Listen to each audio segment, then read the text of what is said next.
Gimana nih kabarnya teman-teman? Boleh yang nggak bisa ngomong ditulis di kolom komentar. Alhamdulillah baik dari NTB. Alhamdulillah. Baik. Masya Allah, mudah-mudahan selalu senantiasa dijaga kesehatannya. Antum juga Nah, moderator teman yang selalu sehat. berkesempatan dan bisa untuk menyalakan kameranya, boleh deh dinyalain kameranya supaya yang lain juga bisa melihat wajah-wajah antum yang berseri dalam rangka menuntut ilmu.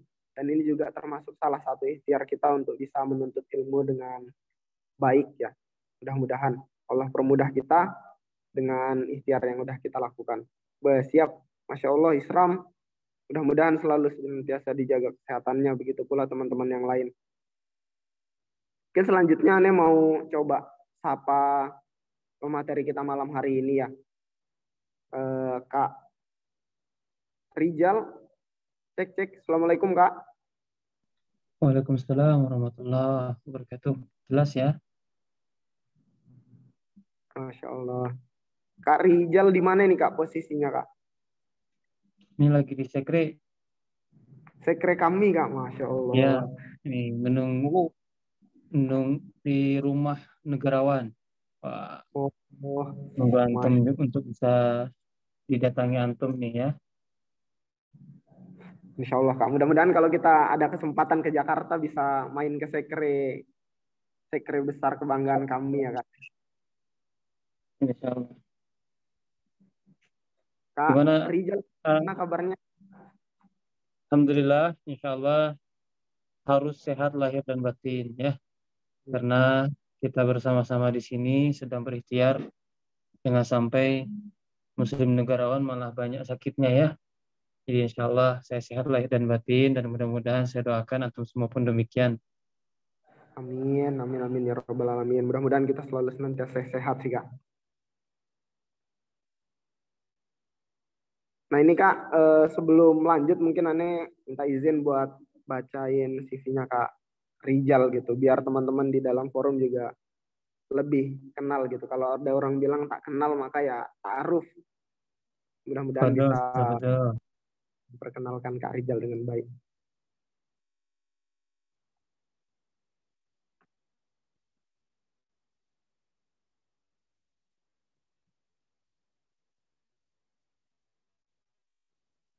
Nah, sambil menunggu dari ini, mungkin Anda langsung bacakan aja CV-nya Kak Rijal.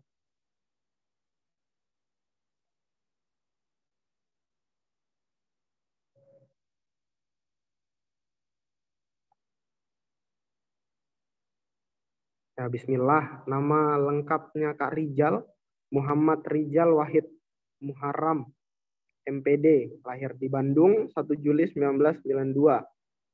Agama Islam, alhamdulillah, status menikah, kewarganegaraan Indonesia, pendidikan terakhir S2 pendidikan dasar, Masya Allah, guru bangsa kayak, amin. Mudah-mudahan bisa memberikan pembelajaran untuk anak-anak muda. Nomor teleponnya beliau ini buat teman-teman kalau kemudian nanti mengundang Kak Rijal mungkin di dalam agenda-agenda teman-teman, 0852 2391 153. Alamat email beliau rijalmuharram@gmail.com. Jenjang pendidikan beliau mungkin Anda bacakan di masa perkuliahannya. S1 beliau di Universitas Pendidikan Indonesia, PGSD, angkatan 2014. S2-nya beliau Universitas Pendidikan Indonesia sama, jurusan Pendidikan Dasar, angkatan 2018. Pengalaman kerja beliau, Masya Allah, ada banyak. Pernah mengajar di STIT Abu Bakar Ashidik sebagai kepala sekolah, Universitas Pendidikan Indonesia sebagai dosen, Direktur Utama PT Solusi Indonesia Berdaya, kemudian Ketua Yayasan Bina Cakrawala Tasikmalaya, Masya Allah. Kader kami yang selalu senantiasa bermanfaat untuk umat dan bangsa. Dan pelatihan profesional ada banyak juga yang beliau ikutin. Pengalaman organisasi beliau 2015 sampai sekarang Gerakan Pemuda, Gerakan Pembudayaan Minat Baca Provinsi Jawa Barat.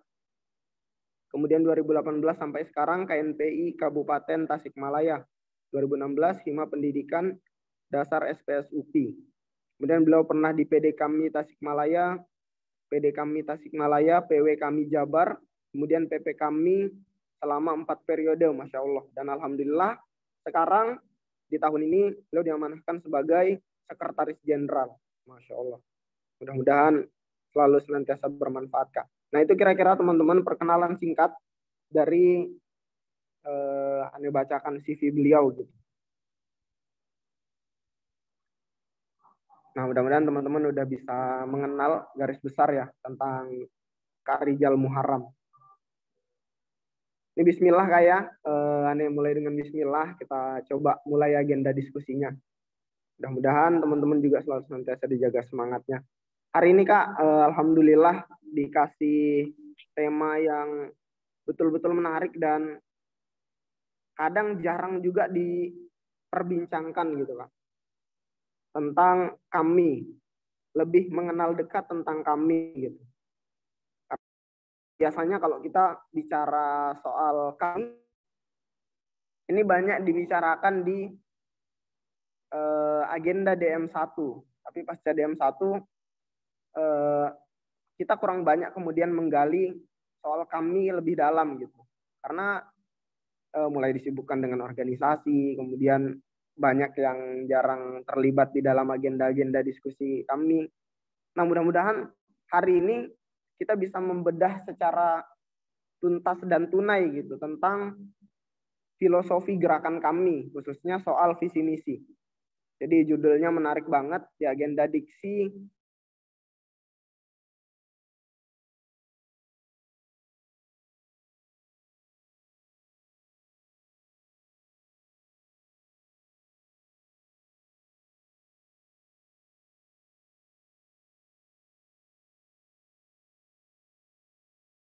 Kami banyak bergerak di dalam kami sebagai seorang inisiator, sebagai seorang eksekutor, sebagai seorang penggerak dalam berbagai wajihah, dalam berbagai isu-isu politik, isu-isu sosial, isu-isu kebudayaan.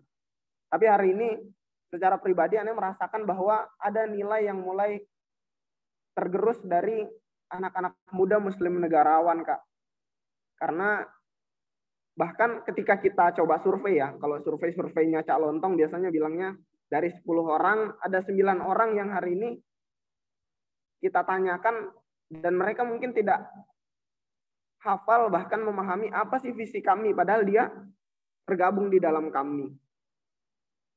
Bahkan filosofi gerakan kami itu cukup jarang terdengar. Maksudnya kalau kita tanya apa sih filosofi gerakan kami ke teman-teman kami, mungkin yang baru DM1, alumni DM1, AB1 bahkan, ketika ditanyakan hal tersebut, cenderung bingung. Kemudian menjawab sepemahamannya, kami itu adalah organisasi Harakatut Tajnid, Harakatut Amal gitu. Padahal ada esensi lain dari filosofi gerakan kami, yang itu tertuang dalam visi misi, kemudian karakteristik dan seterusnya. Tapi hari ini kita mau coba fokus ke visi misi. Sebelum jauh ke sana Kak, mungkin Anda mau nanya Kak, sebenarnya ketika kita memaknai filosofi gerakan ini, filosofi gerakan kami, kita maknainya itu sebagai apa sih Kak sebenarnya? Apakah sebagai pandangan hidup? Atau filosofi gerakan kami ini untuk apa sebenarnya buat kader-kader kami gitu Kak? Ya, bismillahirrahmanirrahim. Assalamualaikum warahmatullahi wabarakatuh. Waalaikumsalam warahmatullahi wabarakatuh. Waalaikumsalam warahmatullahi wabarakatuh. Saya mengawali dengan salam dan mengawali pula dengan ucapan syukur ya karena saya dapat berkesempatan bersilaturahim dengan kader-kader hebat. Insya Allah kader-kader luar biasa. Tadi saya juga menyimak bagaimana Joji membuka kegiatan dan menyampaikan terlebih dahulu ya tentang adab ilmu, dan kita sebagai seorang pembelajar, baik saya dan antum, kita sama-sama pembelajar di sini. Karena bagi sebagian cara belajar paling oke adalah dengan mengajarkan, kan begitu ya. Nah, dan antum pun memposisikan sedang belajar dengan bersama-sama menyimak, berdiskusi, dan tentunya adalah memahami apa yang akan kita bahas. Nah, kembali kepada pertanyaan tadi Ajoji ketika kita bicara tentang bagaimana melihat filosofi gerakan kami ini, sebenarnya teman-teman sekalian, saya itu ingin menggambarkan begitu ya, sederhananya bahwa kalau kita bicara dalam kulitnya, mungkin kami bisa jadi sama seperti wajah yang lain ya, suatu organisasi, suatu perkumpulan, suatu tempat orang-orang itu untuk berkumpul, bertemu, menjadi wadah, dan sebagainya. Nah, tetapi filosofi adalah, saya sebut memang lebih kepada value ya. Ways of life mungkin bisa dijadikan sebagai bagian dari filosofi itu sendiri. Tetapi sederhananya adalah nilai-nilai yang kita pegang. Gitu. Itulah yang kemudian membedakan kami ini dengan yang lainnya. Kayak gitu. Itulah yang membedakan kenapa teman-teman memilih motor merek Honda, motor merek Yamaha, dan lain sebagainya. Bukan iklan ya. Tetapi padahal sama-sama motor, tetapi satu sama lain memiliki cita rasa yang berbeda gitu. Sama sepertinya ketika teman-teman ini tahu kopi itu pahit, tetapi teman-teman tetap menikmati kopinya. Ya, kenapa teman-teman ingin tetap menikmati kopinya, padahal kopi itu pahit begitu? Ya, karena ada sesuatu yang mendorong kita ini ingin menikmati kopi. Entah karena dengan bisa berkumpul dengan teman-teman yang lain, entah karena di balik pahitnya itu kita bisa menikmati setiap satu persatu minumnya begitu ya, dan lain sebagainya. Nah, dan alasan-alasan yang kemudian menjadi latar belakang kita meminum kopi yang padahal itu hal yang pahit gitu ya. Nah, kami pun begitu gitu. Dalam perspektif saya, filosofi gerakan adalah sesuatu yang mendasari bagaimana kemudian kita memahami gerakan.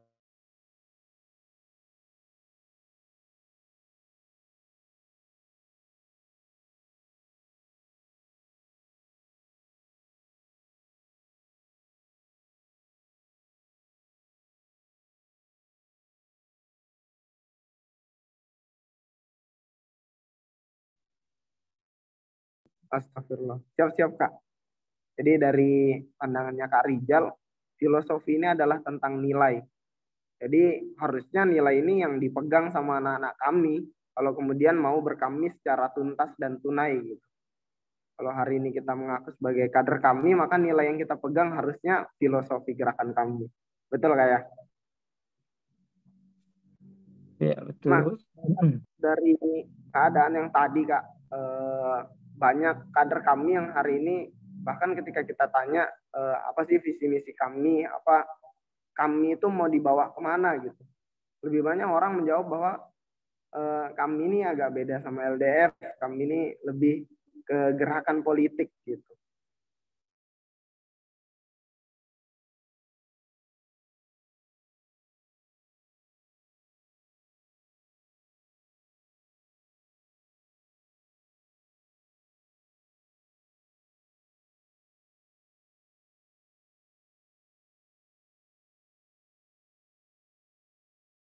Bang, gitu. Ya, jadi saya ingin memulai dari mana ini ya. Jadi tadi itu kita melihat tentang kami. Nah, sekarang kita ingin mencoba membedakan kami dengan yang lain, dan kita melihat bahwa kami ini memiliki visi yang besar ya, kalau nanti teman-teman lihat gitu.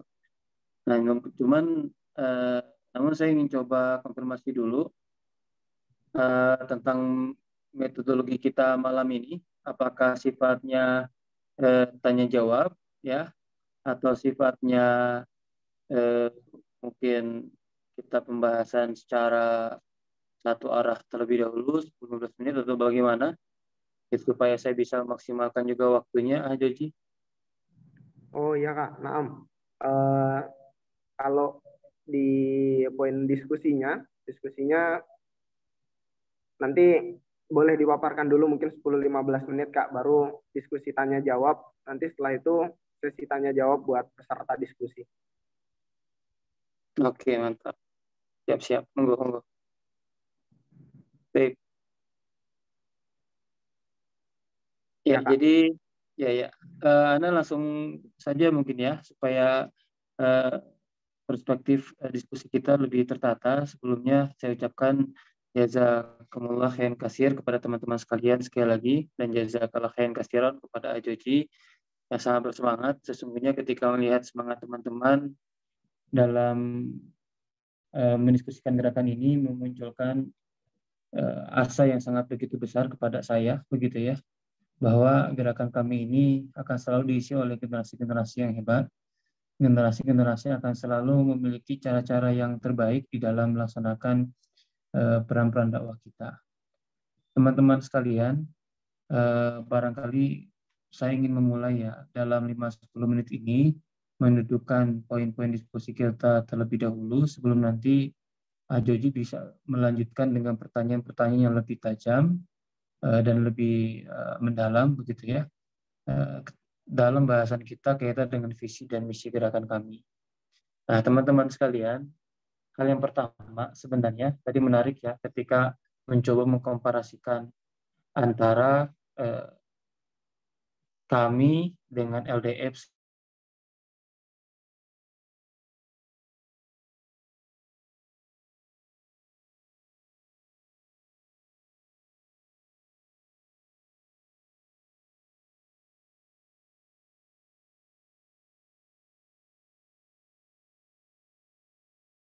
organisasi seperti BEM, ya, LDF, UKM, ya, dan lain sebagainya.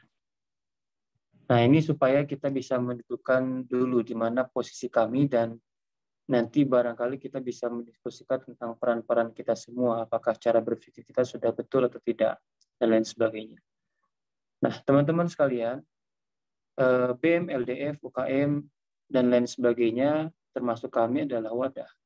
Wadah kita berhimpun, wadah kita berkesatuan, wadah kita untuk beraksi. Kami, BEM, LDF, UKM, dan lain sebagainya, itu bukanlah suatu kerumunan. Itulah yang membedakan organisasi dengan kerumunan, yang membedakan kesatuan dengan kerumunan. Kalau kita lihat orang-orang berkumpul, ya kita lihat pasar, kita lihat mal-mal, orang-orang berkumpul di situ. Tapi mereka tidak sedang beraksi, tidak sedang berada pada kesatuan, tidak sedang berada pada satu frekuensi yang sama. Mereka disebut sedang berkerumun. Orang yang berkerumun, dia banyak, tetapi masing-masing punya kepentingan pribadi. Masing-masing punya kepentingan yang tidak diperhubungkan dengan filosofi yang sama. Tetapi berbeda dengan kerumunan.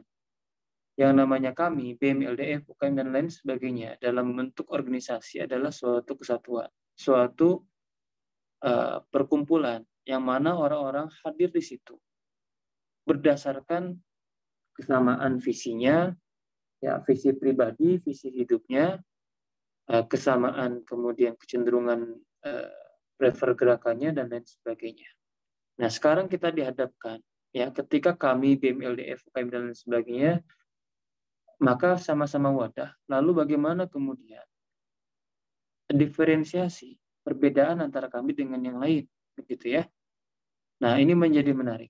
Menjadi menarik adalah ketika kita melihat bahwa kami dan BEM, LDF, dan sebagainya ini sejatinya berada pada ruang yang berbeda. Disebut berada pada dua dimensi yang berbeda. Nah, kita karena malam ini sedang membedah filosofi gerakan, maka diskusinya pun agak lebih filosofis. Ya. Jadi, seperti kata Ajoji tadi, boleh menyiapkan air minum ketika mengantuk, begitu ya. Nah, apa sih kemudian perbedaan dua dimensi ini begitu. Nah, kalau kita berada dan berbicara dalam dimensi yang sebelah kanan, mungkin terlihat ya catatan saya. Kalau teman-teman chat di chat box mungkin tidak terlihat ya karena saya share screen, atau nanti kalau ada interupsi juga bisa langsung open mic saja karena saya tidak sambil menyimak teman-teman ya. Nah, ini adalah wadah yang saya sebut ada di kuadran kanan lah sebutnya begitu. Di mana di kuadran kanan itu adalah wadah yang berada di intra kampus. Ya. Wadah yang ada di intra kampus. Dia tidak keluar dari aturan-aturan kampus, ruang-ruang kampus yang sama-sama kita ketahui bahwa ruang-ruang kampus seperti kita diskusi di kelas dan sebagainya adalah ruang-ruang yang penuh dengan idealitas. Ya, penuh dengan sesuatu yang begitu ideal. Perjumpaan teman-teman di wadah intrakampus adalah perjumpaan ketika teman-teman menguji cobakan teori ya dan belajar dengan berbagai macam dinamikanya dalam ruang lingkup intrakampus ya. Nah, tetapi kami tidak berada di sini. Kami berada di wadah kiri. Ya, atau kuadran kiri lah saya sebut ya. Nah, yang dimana kita disebutkan bahwa kami ini adalah ekstra kampus. Ini supaya kita tahu dulu tentang wajah kita. Ya, kata awal dari visi kita adalah wadah, begitu ya. Nah, kita di ekstra kampus. Ketika BEM, LDF, UKM, dan sebagainya hidup di tengah-tengah masyarakatnya adalah mahasiswa, yang di dialognya pun adalah dengan bahasanya mahasiswa, kami tidak seperti itu. Gitu. Kami ditarik keluar. Ya, yang dimana bahwa ketika BEM, LDF sebagainya di ruang-ruang idealitas, teman-teman bawa buku, bicara teori sebagainya, saling berdiskusi begitu ya. Nah, tapi di kami ekstra kampus, ruang kita bukanlah hanya ruang idealitas, tetapi adalah saya sebut sebagai ruang realitas. Ketika BEM, LDF sebagainya hidup di masyarakat mahasiswa, ya, atau hidup di tengah-tengah mahasiswa, maka kami hidup di tengah-tengah masyarakat, gitu. Ya, kalau di intrakampus adalah sumber solusi, maka di masyarakat adalah sumber masalah. Kan kenapa kita belajar di kampus? Untuk menyelesaikan permasalahan ketika kita di masyarakat, begitu ya. Nah, menariknya adalah ketika masa-masa kita masih menjadi mahasiswa, kita ikut berkegiatan di kami, di mana kami adalah wajah ekstra kampus, ruangnya adalah ruang di masyarakat yang full of problem, penuh dengan masalah, dan penuh dengan realitas. Maka, teman-teman sekalian, saya dalam beberapa sambutan begitu ya, saya selalu menyebut bahwa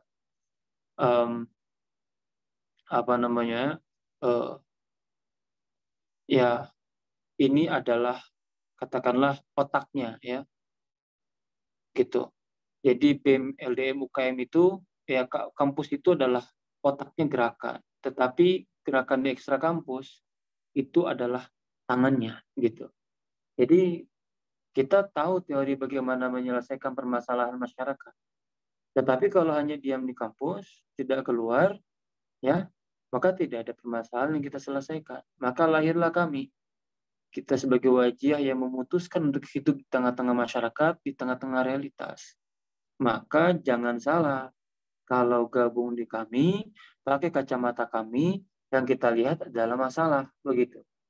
Ya, kalau teman-teman gabung di UKM, barangkali yang teman-teman lihat adalah bagaimana teman-teman menjadi solusi, begitu ya, atau mengembangkan solusi, atau ya hal-hal yang mengembangkan kompetensi dan sebagainya, seperti hal yang sepertinya begitu mengasihkan. Tetapi ketika di kami, teman-teman dihadapkan dengan permasalahan masyarakat dan lain sebagainya. Nah, maka disinilah kita menjadikan kami sebagai wadah perjuangan, ya, wadah perjuangan permanen.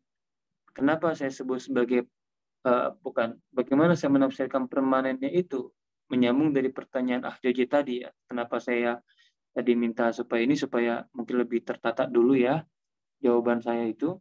Nah, kenapa saya sebut sebagai permanen? Dalam tafsiran saya, bahwa satu sisi kami ini sebagai organisasi, ya, organisasi formal yang punya kapan selesai, kapan mulainya, dengan ADART dan sebagainya. Tetapi kami tidak sekedar organisasi formal. Saya sebut bahwa kami ini juga adalah ya kalau bahasa Joji tadi adalah pandangan hidup, ya, adalah barangkali nilai, gitu. Kenapa saya sebut sebagai nilai? Sederhananya begini, ada orang, dia itu adalah kader kami, anggota kami. Lalu lulus, dia tidak berkegiatan lagi di wajah kami. Dia nggak berkegiatan lagi di organisasinya. Tetapi cara pandangnya adalah cara pandang kami. Nanti teman-teman lihatlah, banyak alumni senior ya, dia sudah tidak apa namanya, ya,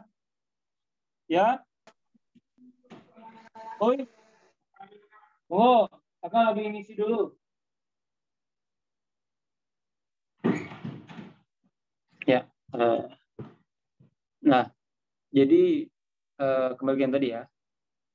Nah, kami ini tidak sekedar organisasi formal yang dia kapan awal, kapan selesai, tetapi kami ini juga adalah nilai. Saya sebut adalah nilai. Way of life. Boleh. Ya, kenapa? Karena tidak sedikit mereka ketika di kampusnya bergabung di kami, ikut di kami, lalu ketika sudah lulus mereka beraktivitas yang lain, tetapi cara pandangnya adalah cara pandang kader-kader kami. Maka permanen ini bisa diartikan bahwa pas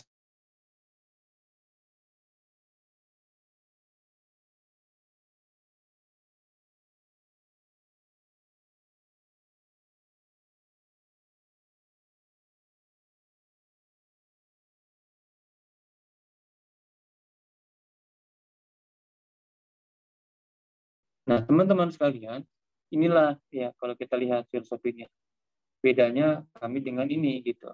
Nah, sekarang kita akan berdiskusi kembali gitu. Masih tentang wadah. Jadi ini masih tentang satu kata ya, gitu.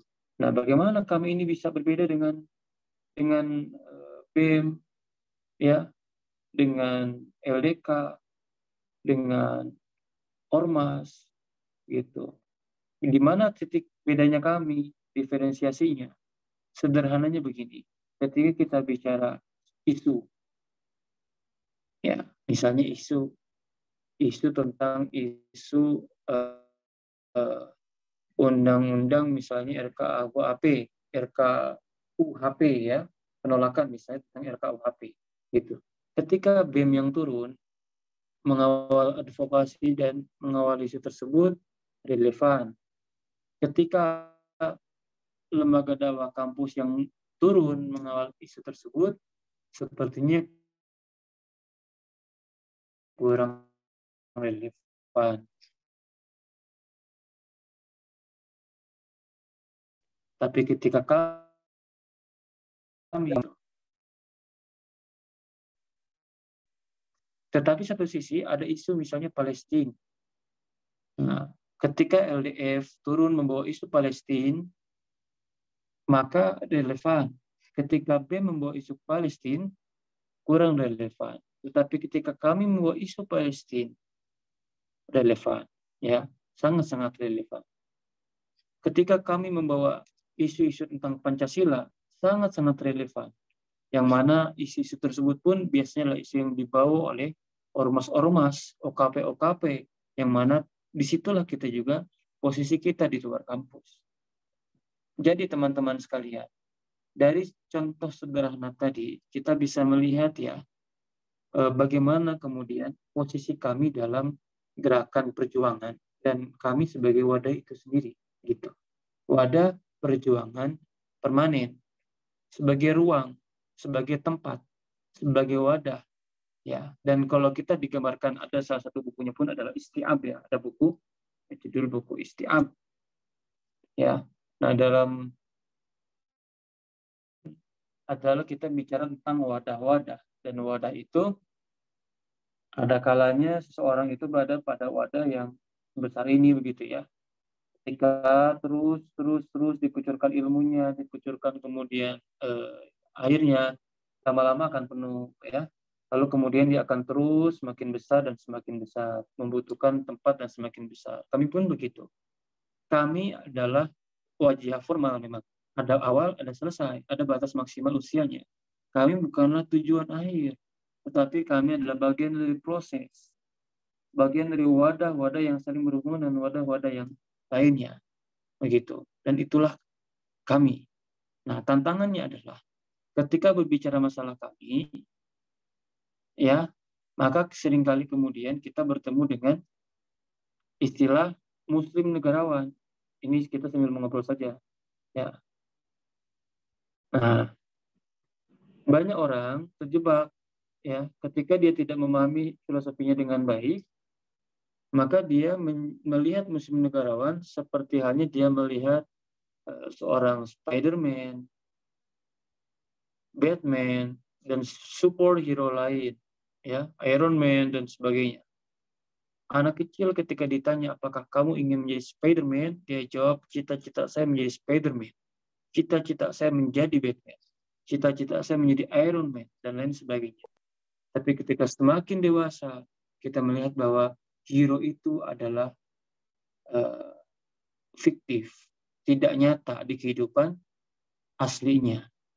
Nah, jangan sampai muslim negarawan yang kita sebut sering, itu kemudian semacam definisi lain dari superhero ini. Ya, saya ingin menjadi muslim negarawan. Saya harus menjadi muslim negarawan. Tapi ketika ditanya, bagaimana muslim negarawan yang antum gambarkan dalam kehidupan sehari-hari, kita sulit menggambarkan. Saat kita ditanya, apakah antum sudah menjadi muslim negarawan? Kita jawab, saya belum pantas menjadi muslim negarawan. Jangan-jangan bukan karena tidak pantas, tapi karena kita melihat bahwa muslim negarawan ini sebagai sesuatu yang utopis, hal yang seperti mustahil. Ya, nah banyak atau ada kader-kader yang terjebak bahwa dia muslim negarawan hanya sebagai teriakan semata, sama sepertinya seorang anak kecil yang ingin menjadi seorang Spider-Man. Padahal harusnya muslim negarawan bukanlah tokoh fiktif, tetapi adalah tokohnya tadi mana antum adalah orang-orang dalamnya. Ya. Jadi ini seringkali terjebak ya, sehingga banyak orang menganggap bahwa saya belum muslim negarawan. Padahal kami output dari gerakan kita adalah mewujudkan atau melahirkan kader-kader pemimpin. Nah, ini kader-kader pemimpin nih ya. Ketika kita bicara wadah melahirkan pemimpin. Nah, teman-teman sekalian, ketika kita bicara masalah pemimpin, saya ingin membawa yang sederhana saja ya, bahwa kata kunci seorang pemimpin, salah satu kata kuncinya adalah sensitivitas. Ya, dan kata kunci yang kedua adalah sebagai seorang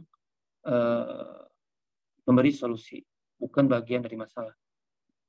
Kalau dia masih menjadi bagian dari masalah, atau dia belum bisa memberikan solusi, maka dia belum menjadi seorang pemimpin. Karena seorang pemimpin, ketika sesuatu itu deadlock, dialah yang kemudian memutuskan keputusannya. Dialah yang memberikan solusinya. Sensitivitas dan menghadirkan solusi. Ada satu kisah masyhur ya, ketika Rasulullah SAW itu senantiasa mengobati, senantiasa kemudian menyuapi kakek tua yang buta.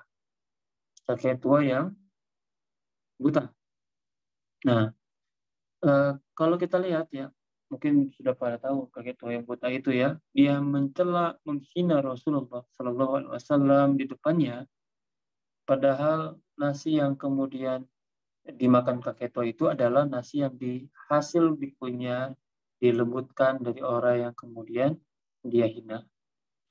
Nah, tapi kakek tua buta itu makan terus sampai dia kenyang gitu ya, sampai akhirnya Rasul meninggal, diganti dengan Abu Bakar, lalu merasa berbeda kunyahan-kunyahannya, maka lalu disadarkan kakek tua itu bahwa yang biasanya mengunyah sudah wafat, dan yang wafat itu adalah orang yang senantiasa dihina oleh kakek tua buta itu. Lalu apa hasilnya? Kakek tua itu akhirnya kemudian masuk Islam, menjadi seorang Muslim. Rasul mungkin bisa langsung menyampaikan ayat-ayat Al-Qur'annya, bisa mungkin juga langsung mengaku bahwa dirinya adalah seorang Rasul. Tetapi Rasul tidak memilih untuk itu. Rasul memilih untuk memberikan menyuapi terlebih dahulu sampai kakek tua itu kenyang. Ya, dan kita lihat apa sih maksudnya hubungan antara hal tersebut dengan konteks kepemimpinan. Dalam berbicara masalah pemimpin, maka seringkali kita bersolusi, biasanya kata kuncinya adalah kesejahteraan.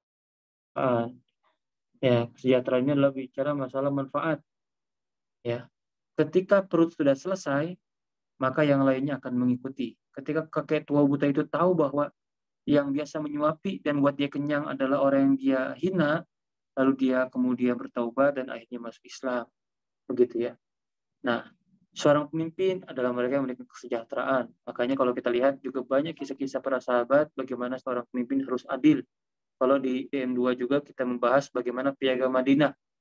Piagam Madinah yang berisi 2 kata kunci tentang umat. Satu, umat berbicara tentang ummatan wahidah, ya, umat Islam sebagai satu kesatuan, dan sisi lain membicarakan umat sebagai gabungan, ya, hubungan. Ada umat Muslim, ada umat Yahudi, Nasrani dan sebagainya dalam konteks Madinah kala itu. Nah, inilah yang kita sebut sebagai seorang pemimpin, ya. Nah, kalau dalam konteks sahabat, pemimpin itu membedakannya, ada sahabat yang ashabus suffah,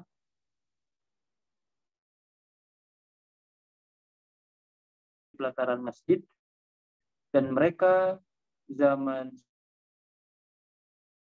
Sayyidina Umar dibubarkan untuk menjadi ustadz, seorang ulama dan sebagainya, sahabat ini. Tetapi ada para sahabat yang dia berperan sebagai seorang pemimpin, panglima, khulafaur rasyid, ya, Anas bin Malik dan lain sebagainya.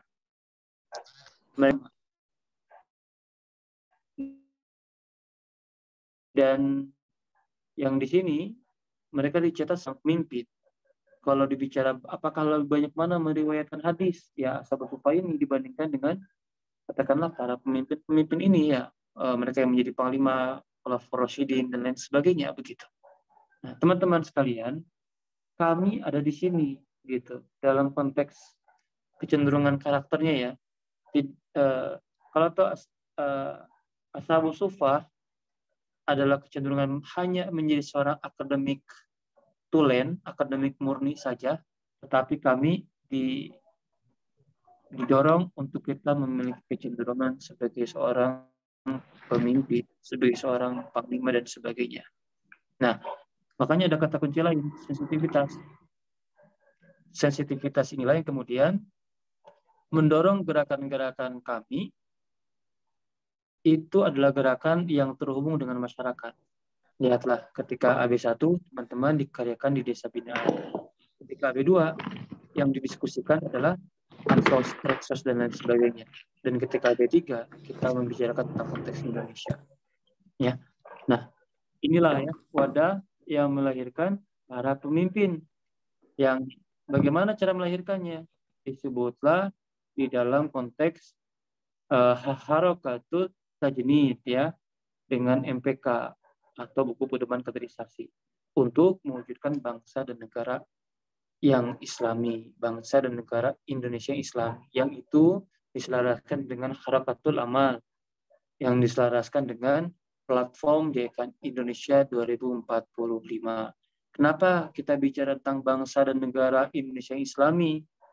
Nah, disinilah menariknya ketika teman-teman melihat bahwa sesungguhnya, ya, nah, gitu.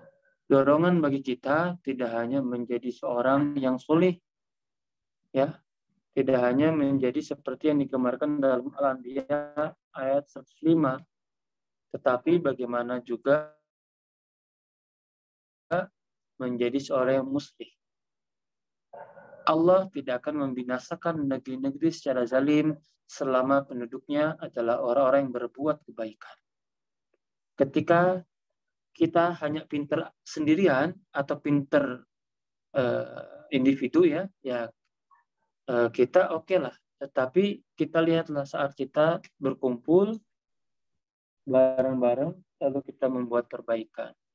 Kenapa kita harus menjadi seorang pemimpin yang solid dan muslih yang diatur dalam kami dengan berbagai macam instrumen kaderisasinya? Kalau menurut kepada Al-Anbiya 105 ini, kita lihat sejatinya bahwa bumi ini diwarisi oleh hamba-hamba yang soleh. Jadi kepemimpinan dalam perspektif saya, ketika mentadaburi ayat ini, adalah kepemimpinan yang sifatnya adalah pewarisan. Ya, dan tanda kutip ya, perspektifnya ketika kita selesai dengan diri kita, mensolehkan diri kita, dan kita mensolehkan orang lain, maka bumi ini akan diwarisi kepada kita. Inilah yang kemudian kenapa ya di kami ini tidak sekedar berkumpul, tidak sekedar mengkaji konteks kepemimpinan, tetapi juga ada ngajinya, ada diskusinya, ada daurahnya, ada MK-nya, dan lain sebagainya. Karena dalam perspektifnya kami, menjadi pemimpin adalah menjadi mereka yang diwarisi oleh Allah Subhanahu wa Ta'ala. Begitu. Ya. Nah, itu berbicara masalah visinya ya. Nah, kalau misi nanti teman-teman silakan bisa membaca dan mungkin nanti kita bisa mendiskusikan lebih lanjut. Tapi itu ya sebagai pemantik awal, saya kembalikan kepada moderator. Wallahu a'lam bishawab. Siap Bang, Masya Allah. Tadi udah dibedah sama Bang Rijal ya soal visi kami tentang kreativitas diri kita yang sebenarnya gitu. Tentang apa diferensiasi antara teman-teman BEM atau lembaga yang ada di internal kampus dan kami yang saat ini posisinya ada di eksternal, yang ada di ekstra kampus gitu. Dan apa niat besar yang dibawa kami gitu dengan platform yang besar gitu, Jayanesia, cita-cita besar untuk menjadikan Indonesia yang Islami. Dengan cita-cita yang besar itu dibutuhkan orang-orang yang siap kemudian lahir atau melahirkan dirinya, membentuk dan menempa dirinya sebagai seorang pemimpin. Masya Allah. Kalau dari penjelasannya Kak Rijal tadi, sebenarnya kalau aneh menangkap poin pentingnya gitu, bahwa filosofi gerakan kami ini adalah nilai yang harus dibawa oleh kader-kader kami dalam menjalankan visi dan tujuan kami gitu. Nah, tapi ada hal menarik yang biasanya sering ini sih Bang, kalau aneh lebih ke kasus-kasus yang biasa terjadi gitu. Kayak misalnya pertanyaan tentang seberapa permanen kami ini bisa kita jadikan way of life gitu, atau pandangan hidup kita sebagai kader kami atau sebagai seorang muslim negarawan. Karena biasanya ketika pasca kampus ada hal yang selalu dibenturkan gitu. Ketika kita di dalam kampus kita dibangun dengan idealitas, kemudian menjadi seseorang yang idealis. Tapi ketika kita pasca kampus kemudian dianggap sebagai kader-kader yang harus realistis gitu dengan kondisi zaman. Kayak misalnya kita harus makan kayak gitu-gitu sih Bang, yang biasanya jadi hal-hal yang dipertanyakan, mampukah kami ini, kalau kita bilang kan Islam ini syumul, di zaman apapun dia mampu dan tetap harus bisa diterapkan, waktu apapun dia harus bisa diterapkan.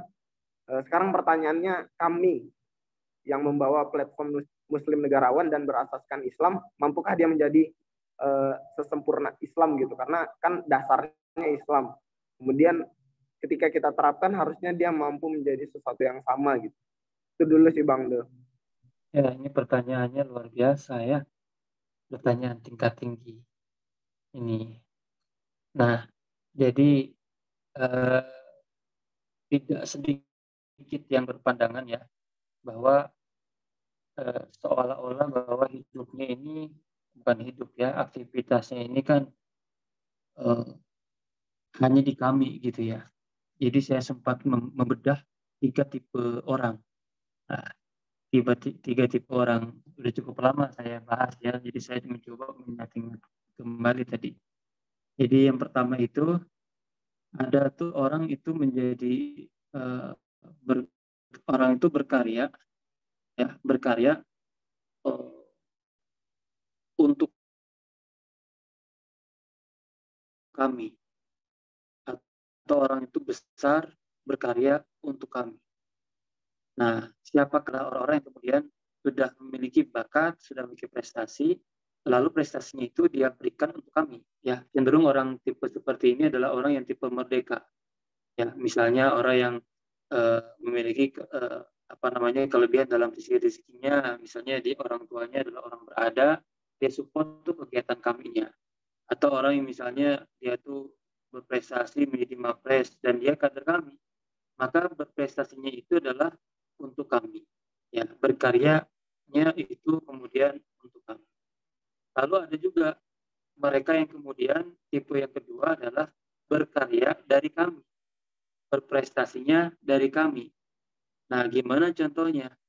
Kami sebagai ruang berhimpun, sebagai tempat bertemunya antum dengan teman-teman yang lain. Sebagai contoh, misalnya Ajoji adalah seorang ahli, antum kuliah jurusan apa? Aneh teknik informatika, fakultas Nah, teknik. teknik informatika. Ya, Arido jurusan apa Arido? Kuliah.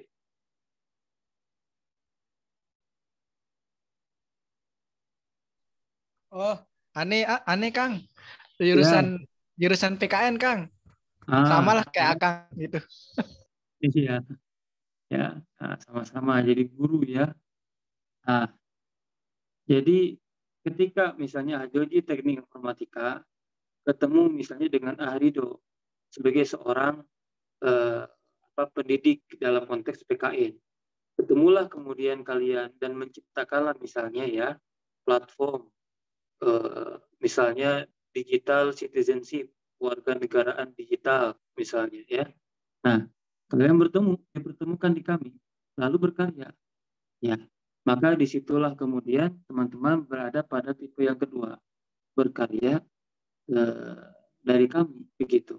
Ya, jadi bareng-bareng lalu kemudian berkarya dari kami. Ketika teman-teman jadi ketua BEM lalu didorong oleh teman-teman kami, ya teman-teman ini berkarya dari kami. Ya, yang ketiga adalah tadi untuk kami, dari kami, dan kemudian berkarya oleh kami ya. Nah, kalau berkarya oleh kami ini ya memang mereka yang berkarya di dalam kami. Nah, berkarya di dalam kami, mereka yang seringkali tipenya adalah tipe yang asik di dalam kaminya. Yang kalau kata tadi aja disebut itu seringkali terjebak tidak melihat realitas di luar. Jadi dia itu terus berkarya di kami, dia besar di kami, dia dikenal di kami. Tapi ketika dia sudah selesai di kami, dia keluar, loh kok ternyata dunia ini begitu luas gitu loh. Ya, maka kalau antum bertanya kepada saya, apa yang harus kemudian perspektif kader-kader kami ini lakukan? Pertama adalah kita harus imbang. Rasul pun menjadi Rasul pada usia ke-40 ya. Dan kita lihat sebelum usia 40 itu Rasul berproses begitu panjang, mendapatkan gelar alamin terlebih dahulu ya, dan sebagainya sampai kemudian Rasul diberikan tanggung jawab sebagai seorang Rasul gitu. Nah, ketika hari ini kita menjadi seorang aktivis dakwah, bergabung di kami, maka sekali lagi kami ini bukan tujuan akhir teman-teman. Kami ini adalah wadah berhimpun, wadah untuk memikirkan apa tujuan akhir kita. Bukan kami itu bukan tujuan akhirnya itu sendiri. Itu. Nah, singkatnya adalah teman-teman sekalian, ketika teman-teman bergabung di kami, ya, maka bukan menjadi alasan kita berada pada tadi ruang-ruang hanya ruang-ruang idealitas gitu aja dia. Tapi malah di kami ini malah harusnya kita lebih cepat melihat realitas gitu loh. Paham nggak? Kalau mereka yang nggak gabung di kami, harusnya tuh dia tuh ideal gitu kan. Mungkin dia baru bekerja selepas dia lulus. Dia cari uang selepas dia lulus. Kenapa? Karena dia tahu ternyata dunia begitu berat ketika dia sudah lulus. Tapi kader kami itu harusnya jangan kayak gitu. Kita udah lebih awal ke masyarakat, kita lihat dia harus dibantu dengan misalnya dengan dana, dengan tenaga, maka kita harus segera melakukan apa yang bisa kita lakukan segera. Gitu. Maka dalam perspektif saya, ya, ya ketika ada kader kami yang masih terjebak dalam dunia ideal, ya, dia kemudian menyampingkan yang lain, kemudian demi kami, bagi saya itu belum begitu adil terhadap dirinya. Tapi harusnya adalah dia lihat, gabung di kami, lihat masyarakat, permasalahan di situ, dunia realitas, maka dia harus bertanya ke dalam dirinya. Ya, bagaimana dalam detik ini saya bisa segera berkontribusi bagi masyarakat. Gitu. Ini adalah kata kunci kita. Jadi, jadikanlah pertanyaan ini sebagai pemantik teman-teman dalam usia teman-teman saat ini, ya, hal apa yang kemudian membuat masyarakat itu beruntung atau membuat masyarakat itu bersyukur bahwa teman-teman itu ada untuk mereka. Kan gitu. Coba, pernah nggak gitu kalian itu mengetuk pintu rumah teman keluarga gitu ya? Saya selalu menyebutkan itu dalam setiap kegiatan saya. Ya, intinya apakah masyarakat, keluarga, lingkaran di sekitar antum itu bersyukur ya tentang sesuatu yang bisa antum kontribusikan? Kalau antum belum bisa menjawab ini, maka itu PR kita. Ya, dan bagaimana menyelesaikan PR itu? Selesaikan di kami gitu. Jadi itu aja ya. Kami bukan tujuan akhir, tetapi tujuan akhir kita diskusikan di kami. Gitu. Masya Allah, membuka cakrawala berpikir jawabannya. Sebenarnya Ane mau tanya satu lagi Bang, soal pemimpin yang ingin dilahirkan sama kami lewat visi besarnya itu sih Bang. Soalnya kan kita kalau mencerna visi kami, dia ingin melahirkan pemimpin yang mampu membentuk Indonesia yang Islami. Faktanya ternyata sekarang banyak kader-kader yang nggak ingin jadi pemimpin, takut jadi pemimpin, bahkan untuk mengambil inisiatif untuk memimpin itu pun menghindar gitu. Ini pandangan abang aja sih, pertanyaan singkat tentang kasus yang terjadi saat. Yang pertama, mereka yang tidak berani menjadi pemimpin adalah mereka yang bukan manusia.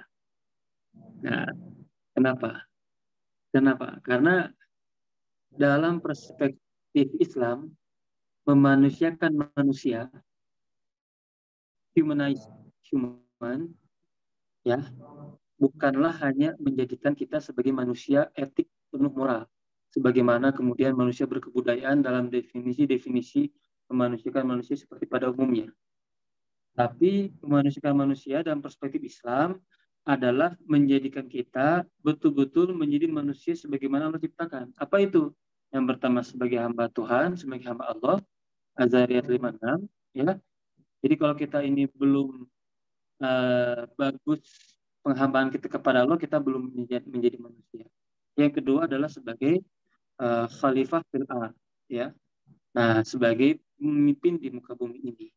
Ya kan, kalau kita masih belum mendefinisikan kita sebagai seorang pemimpin, dan pemimpin yang kita maksudkan adalah orang yang bisa mengurusi orang di sekitar kita, maka kita belum menjadi manusia. Kalau ada kader kami yang masih takut menjadi pemimpin, ya, nah berarti dia belum menjadi manusia, ya, belum menjadi manusia. Berarti dia masih memiliki PR yang begitu banyak. Atau ada kader yang takut menjadi pemimpin karena dia tidak memiliki kemampuan. Ini juga PR tersendiri. Ya, ketika seorang pemimpin adalah seorang pemberi solusi. Dan seorang pemimpin pasti adalah orang yang cerdas. Pasti ada orang yang memberikan solusinya. Lihatlah, Rasul, Nabi dan Rasul itu adalah orang-orang yang ber-IQ tinggi. Ya, orang-orang yang paling cerdas. Dalam bukunya Ibnu Al-Jawziyah, Al-Akhbar Al-Azkiyah, kabar dari orang-orang cerdas. Di situ diceritakan bagaimana kemudian cerdas dalam perspektif Islam, ya, diceritakan bagaimana kemudian para nabi dan rasul itu, Nabi Ibrahim, Nabi Musa, Nabi Muhammad, para sahabat dan sebagainya, sampai kepada binatang begitu ya, itu diceritakan begitu. Bagaimana katakanlah kecerdasan mereka begitu ya. Jadi seorang pemimpin itu pasti cerdas gitu. Nah, kalau kita ini takut menjadi pemimpin, ya berarti apa? Ya kita artikan sendiri ya dari apa yang saya sampaikan tadi. Begitu, Siap Bang. Berat kita diskusi malam ini ya, mudah-mudahan tidak pada mengantuk. Saya terbawa oleh pertanyaan lanjut, jadi kita diskusinya memang cukup berat. Iya Bang. Eh, Mungkin karena Ane sudah lumayan bertanya gitu, Ane mau ngasih kesempatan ke teman-teman peserta diskusi di awal mungkin 2 pertanyaan. Kalau kemudian nanti ada waktu dan Bang Rizal juga masih berkesempatan, coba kita tambah. Gimana Bang? Aja ini Bang masih 2 Ya, enggak. Silakan. pertanyaan. Cek. Iya, silakan. Oh ya, silahkan buat teman-teman peserta yang tadi Masya Allah sudah banyak komen juga ya. Oh ini ada Laude Muhammad Soleh. Satu lagi mungkin ya Muslim. Cukup dulu ya. Mungkin untuk teman-teman. Saya terakhir. Ini Siapa? Ridho. 3 ya, Ustadz gimana? Bang. Saya rival Bang dari Gorontalo. Masya Allah banyak yang mau bertanya ini, Bang. Bangga, Coba kita 3 dulu kali ya. Nanti siapa tadi? Yang dari Gorontalo keep sesi selanjutnya ya. Mudah-mudahan waktunya mengizinkan. Afwan ya Ahi. Tafadol mungkin untuk Laude dulu, baru nanti Muslim, kemudian yang ketiga Ridho. Tafadol Laude. Baik. Bismillahirrahmanirrahim. Assalamualaikum warahmatullahi wabarakatuh. Terima kasih atas kesempatannya. Perkenalkan, nama saya Laude Muhammad Solehin dari Kendari. Tadi kan Bang Rizal sudah menjelaskan tentang keadaan organisasi di kampus. Tadi ada internal, ada eksternal, dan tentu ada hubungannya dengan mahasiswa. Di Kendari sendiri ada seperti OKP sendiri itu ada masalah, dan mungkin bukan cuma di Kendari tapi di daerah lain juga, bahwa di beberapa tahun terakhir ini hampir semua OKP itu memiliki banyak masalah, yaitu tentang ada sedikit kurangnya minat, ada penurunan dari OKP itu sendiri, termasuk kami.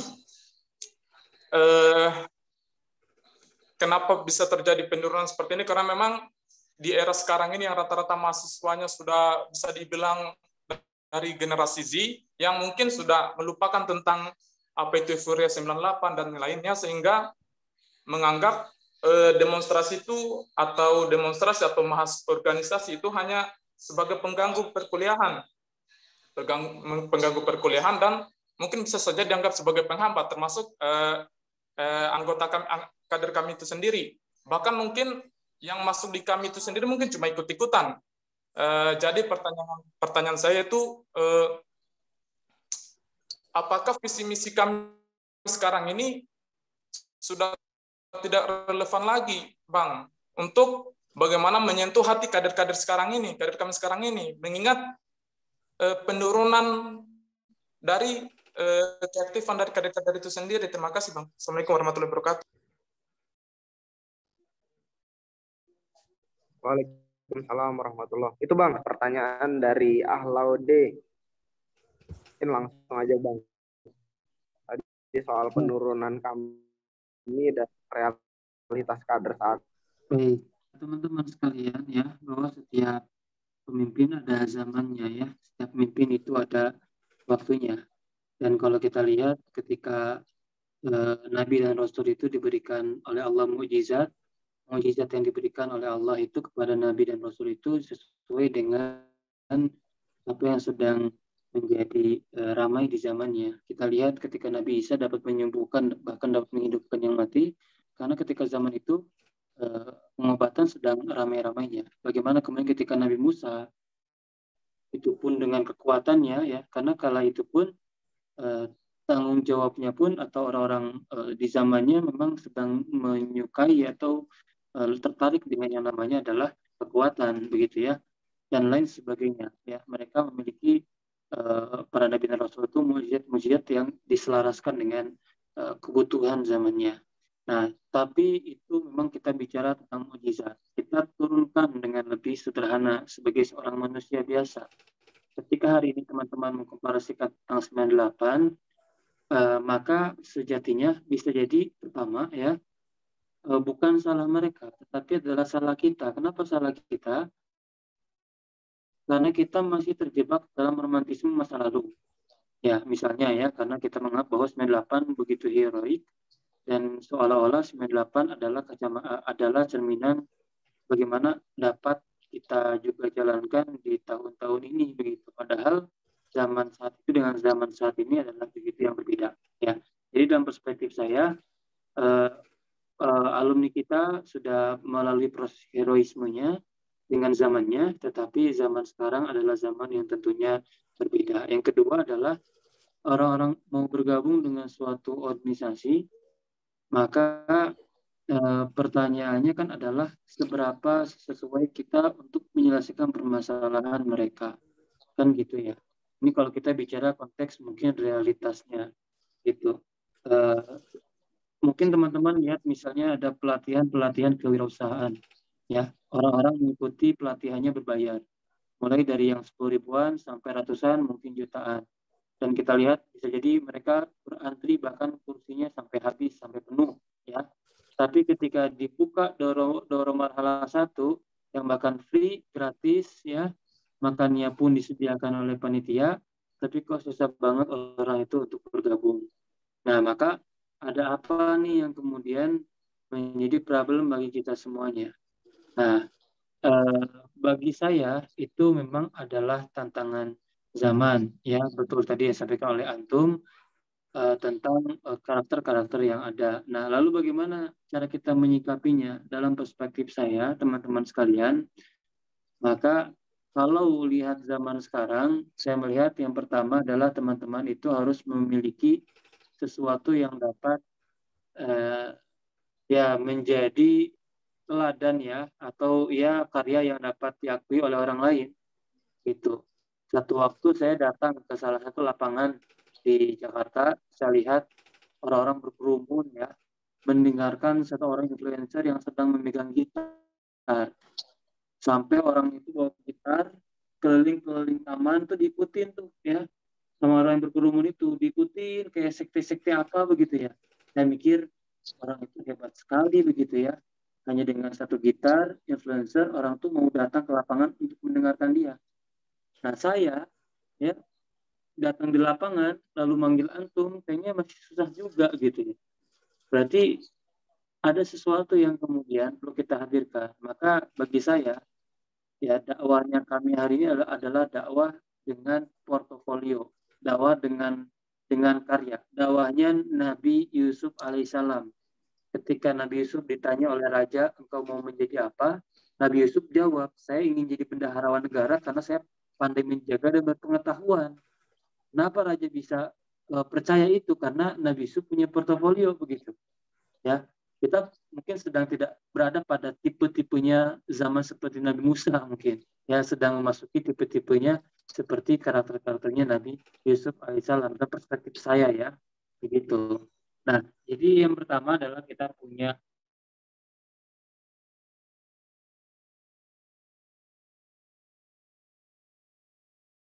kedua, tetapi bagaimana cara kita menjaga ideologi dengan kondisi seperti ini? Teman-teman juga tidak perlu khawatir dengan sedikitnya kita, karena kreatif minority itu adalah sunatullahnya, ya.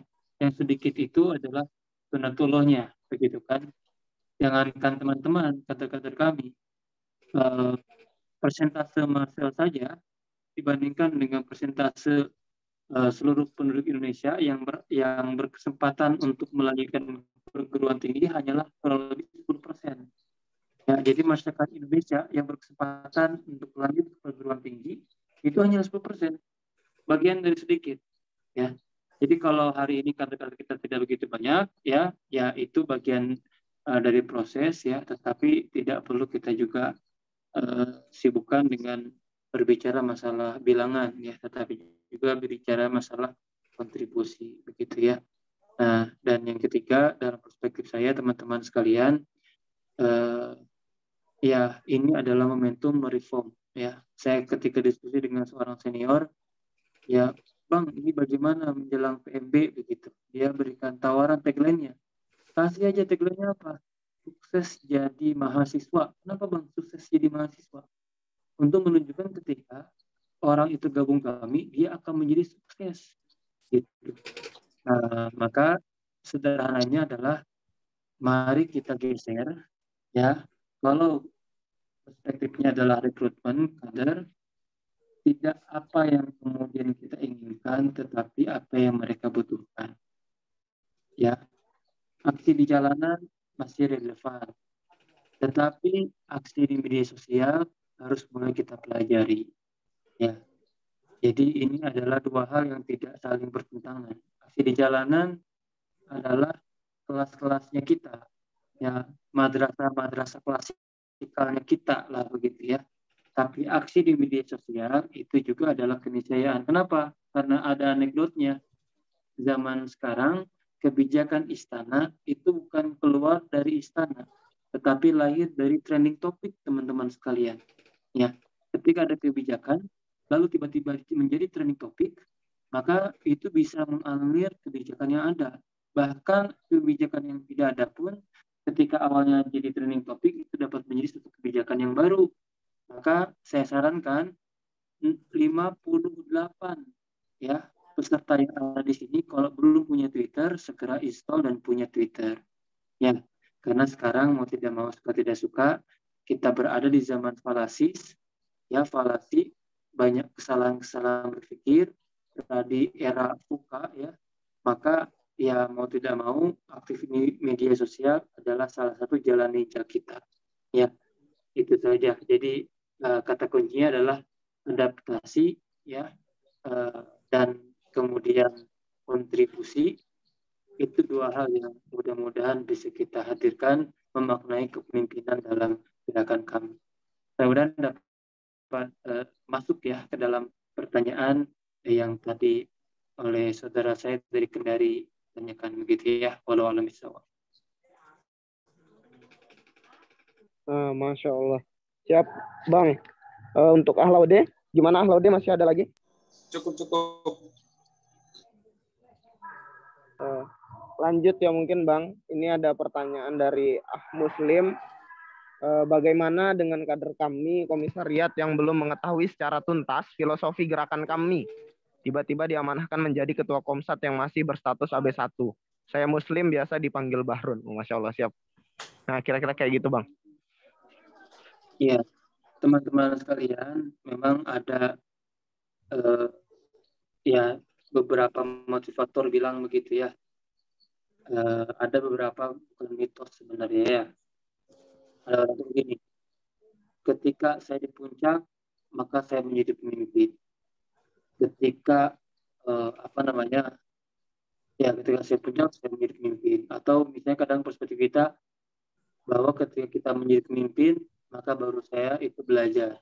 Memang idealnya adalah teman-teman memiliki ilmunya terlebih dahulu sebelum diamanahkan menjadi seorang pemimpin. Ya.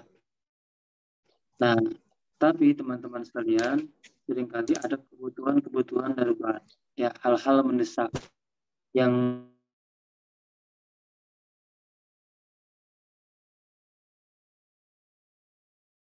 gimana teman-teman mau tidak mau, ya kaidahkan dulu kondisi darurat dan kondisi ideal. Kalau kondisi ideal sebaiknya persiapkan dulu kaitan dengan ilmunya, begitu ya. Nah, ya, yang kedua kondisi darurat. Kondisi darurat adalah mereka yang kemudian menjadi pemimpin karena kondisi darurat. Bisa jadi dia tidak memenuhi kualifikasi. Maka apa yang harus dilakukan oleh seorang pemimpin berada pada kondisi darurat? Maka dia harus berlari lebih cepat dibandingkan pemimpin yang pada masa-masa ideal. Ya. Jadi sederhananya saya tidak mungkin menyelami tentang alasan kenapa seseorang itu diamanahkan menjadi ketua Komsat, tapi kalau itu adalah hasil musyawarah, pasti ada keberkahan di situ ya. Entah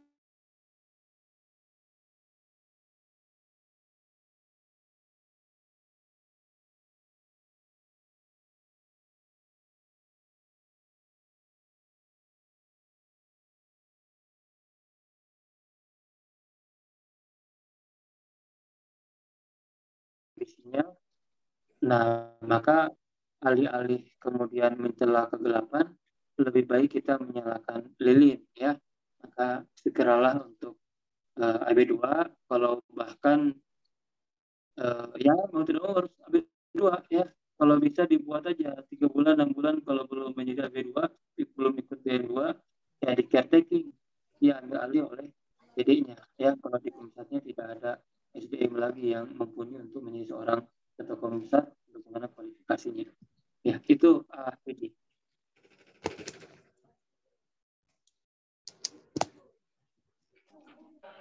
Siap Bang. Lanjut mungkin tafadhol buat Ahri. Baik, syukron pada Joji dan teman-teman Kaltim Kaltara yang sudah memfasilitasi diskusi malam hari ini dengan Kang Ijal selaku Pak Sekjen. Salam kenal Kang. Mungkin Kang Ijal udah kenal ya karena sering komunikasi. Ridho dari PD Lombok Timur yang baru kemarin dideklarasikan sama PWNTB dan baru alhamdulillah kemarin juga dilantik Kang jadi pengurus PD. Jadi Kabid Humas di PD Lombok Timur. Nah, jadi saya langsung ke pertanyaan aja Kang biar nggak ini terlalu melebar. Jadi di Lombok Timur itu Kang kita masih minim ya, kader masih minim lah bahasanya di beberapa kampus di sini. Nah, namun Ane bertanya ini berdasarkan pengalaman di Mataram ya, karena dimutasi ke Lombok Timur Kang, jadi kebanyakan punya pengalaman di Mataram. Jadi masuk ke yang Kak Ijal sampaikan tadi, posisi BEM sama kami itu seperti apa dan mana sih yang lebih tinggi? Apakah kami yang lebih tinggi atau BEM kah yang lebih tinggi? Nah, contoh kasus ya di Mataram itu Kang, ada mantan Kabid Humas itu dijadikan Menko di BEM. Nah, beberapa senior itu mengatakan salah besar. Itu sama saja kami itu di bawahnya BEM katanya Kang. Nah, itu yang menjadi pertanyaan saya yang pertama.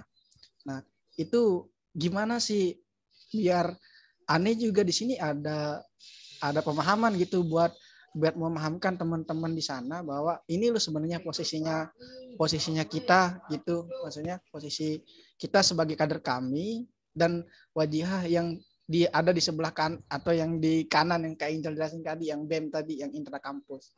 Nah, itu yang pertama. Kemudian yang kedua Kang, ini menjadi pertanyaan saya, BPMK juga nggak terselesaikan gitu sama instruktur nasionalnya kan.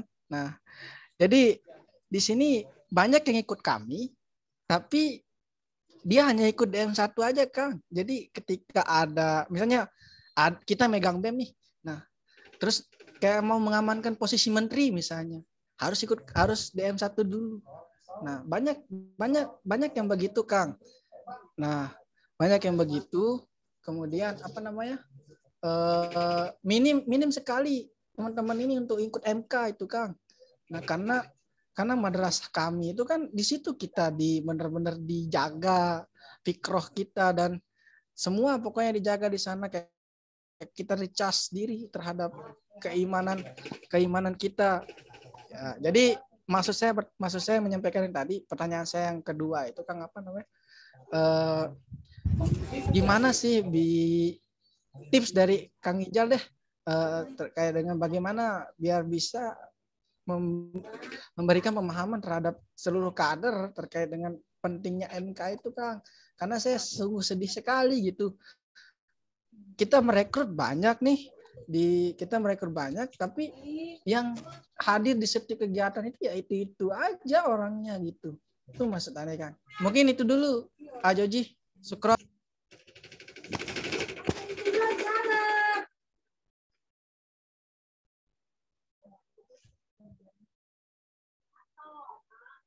Ya, Arido antum asli mana? Lombok Timur Kang. Tapi cuma kuliah di Mataram kemarin dan beramanat di Mataram juga. Bukan orang Sunda.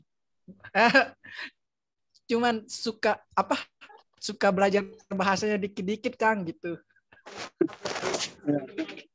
Antum kayak orang Sunda itu. Semoga dapat jodoh di Sunda, Kang. Amin. Oh, ya, amin ya, segera berangkat ke barat ya.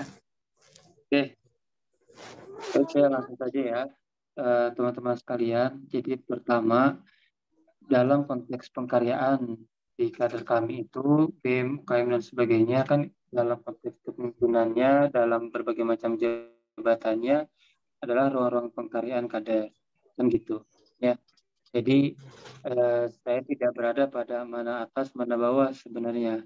Senior bilang oh BEM apa BEM ini dirinya ada di atas kami, nah itu perspektif ya, itu tidak masalah ya, itu silakan saja gitu.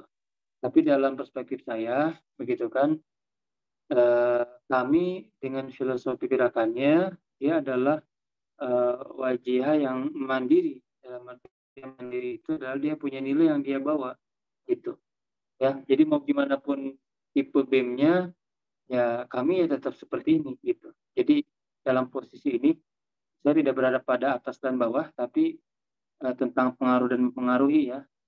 Nah, kami mungkin bisa lebih mempengaruhi kepada B, misalnya begitu ya, dibandingkan B mempengaruhi kepada kami itu sendiri. Karena kalau kita bicara BEM, filosofinya apa sih nilai yang mereka anut? Nah, kan biasanya kan setiap BEM pun kan berbeda-beda ya. Nah, apalagi ketika bicara masalah regenerasi BEM, kami atau UKM dan sebagainya yang berbeda, kalau di kami kan sampai umur 30 tahun. Jadi panjang sekali regenerasinya, proses pembinaannya.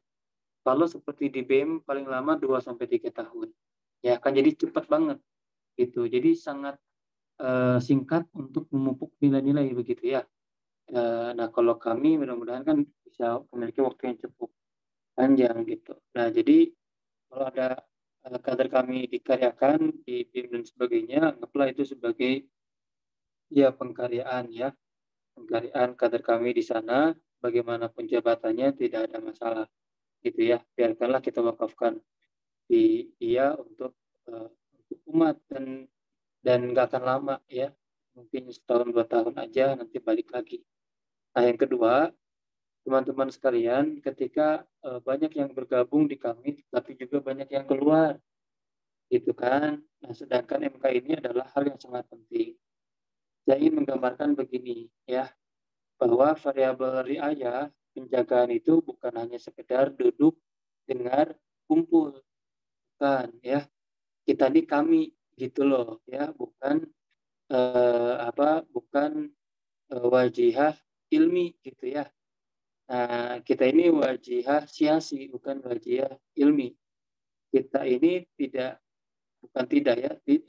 ini kecenderungannya kepada kepemimpinan gitu. Tidak sekedar menjadi seorang ashabus sufa sebagai seorang ahli ilmu saja, ya, tetapi juga memiliki keselarasan dengan amalnya. Nah, maka meriayah kader tidak hanya dari MK, tetapi harus laras dengan periayahannya di masyarakat. Nah, ketika ada banyak yang datang lalu banyak yang keluar, maka bisa jadi dia hanya dalam tanda kutip ya ditawarkan untuk di MK-nya, tapi tidak dikaryakan di masyarakat. Akhirnya apa? Dia jenuh ya. Nah, ini bukan bicara tentang 1-2 PD, tetapi salah satu case lah ya di PD yang tidak saya sebutkan dan mungkin menjadi case bersama ya gitu. Jadi bagaimana solusinya? Dia bukan hanya tugasnya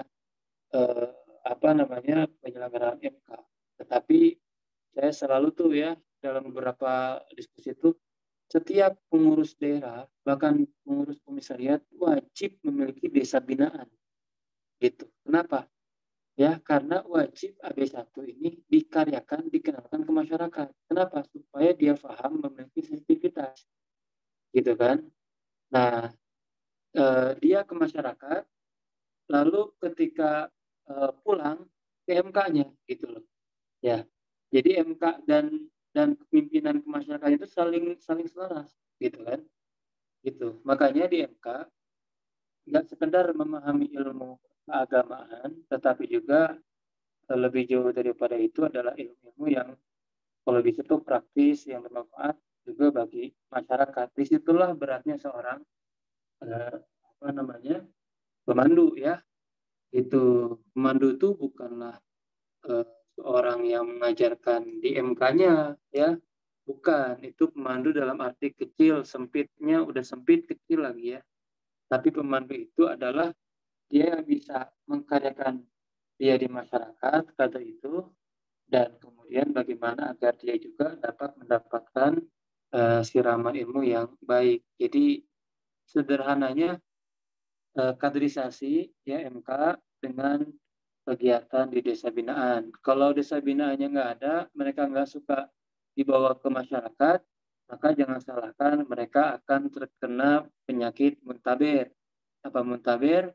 Mundur tanpa beritaha. Ya, itu. Yang kedua, kenapa banyak masuk dan juga banyak keluar? Karena bayangkan teman-teman ya, bayangkan ada satu kamar ya, satu ruangan, dan ruangan itu memiliki pintu ya. Nah, teman-teman berfokus untuk menghias pintunya supaya orang-orang itu memilih pintu itu dan membuka pintunya dan masuk ruangannya. Jadi teman-teman itu berfokus hanya memperindah pintunya ya. Tetapi ketika orang memilih pintu yang bagus itu dibuka masuk ke ruangan, ternyata di ruangannya kosong. Kalau di ruangannya kosong, maka apa yang dilakukan? Keluar lagi, ya kan? Karena kosong gitu loh. Nah, maka ya yang harus diperbuat ya tidak dengan hanya memperindah pintunya, tapi mengisi ruangannya, ya kan? Ada ruangan A, B, C, D. Kita memilih ruangan A karena dalaman ruangannya apa, begitu ya. Nah, begitupun tentang kami gitu.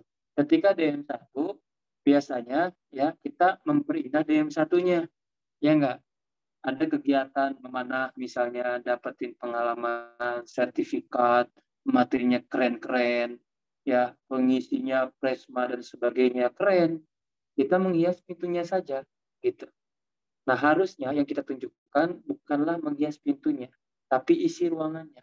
Maka saat kegiatan rekrutmen yang kita tunjukkan apa sih aktivitas di PK Antum ya, kerja bakti misalnya, ada gerakan mungkin kampus mengajarnya ya, atau gerakan kami mengajarnya, ada foto dan sebagainya, sehingga orang tuh saya ingin ikut kami mengajar, gimana caranya? Ikut DM1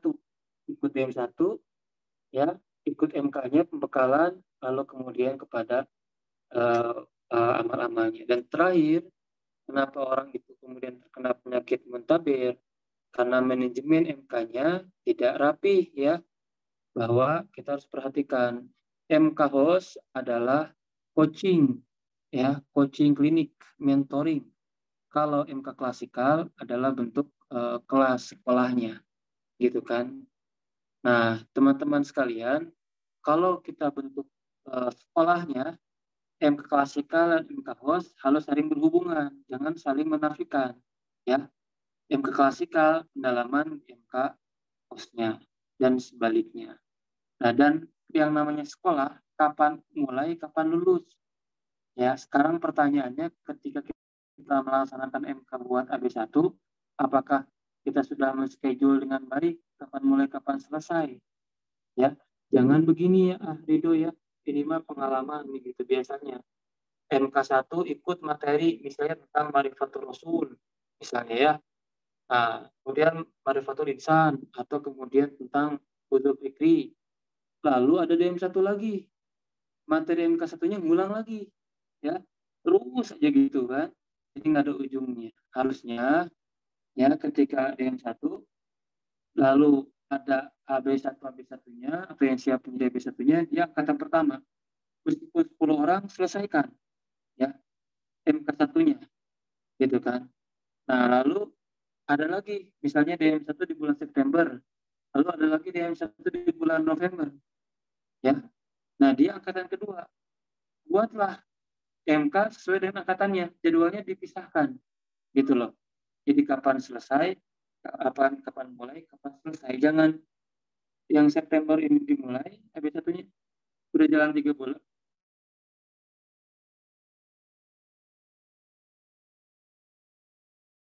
Tapi bingung, waktunya tidak teratur. Jadi dalam perspektif saya, orang-orang bisa jadi mundur tanpa berita karena, dan ini adalah tantangan bagi kita, bukan hanya satu dua faktor yang harus diselesaikan.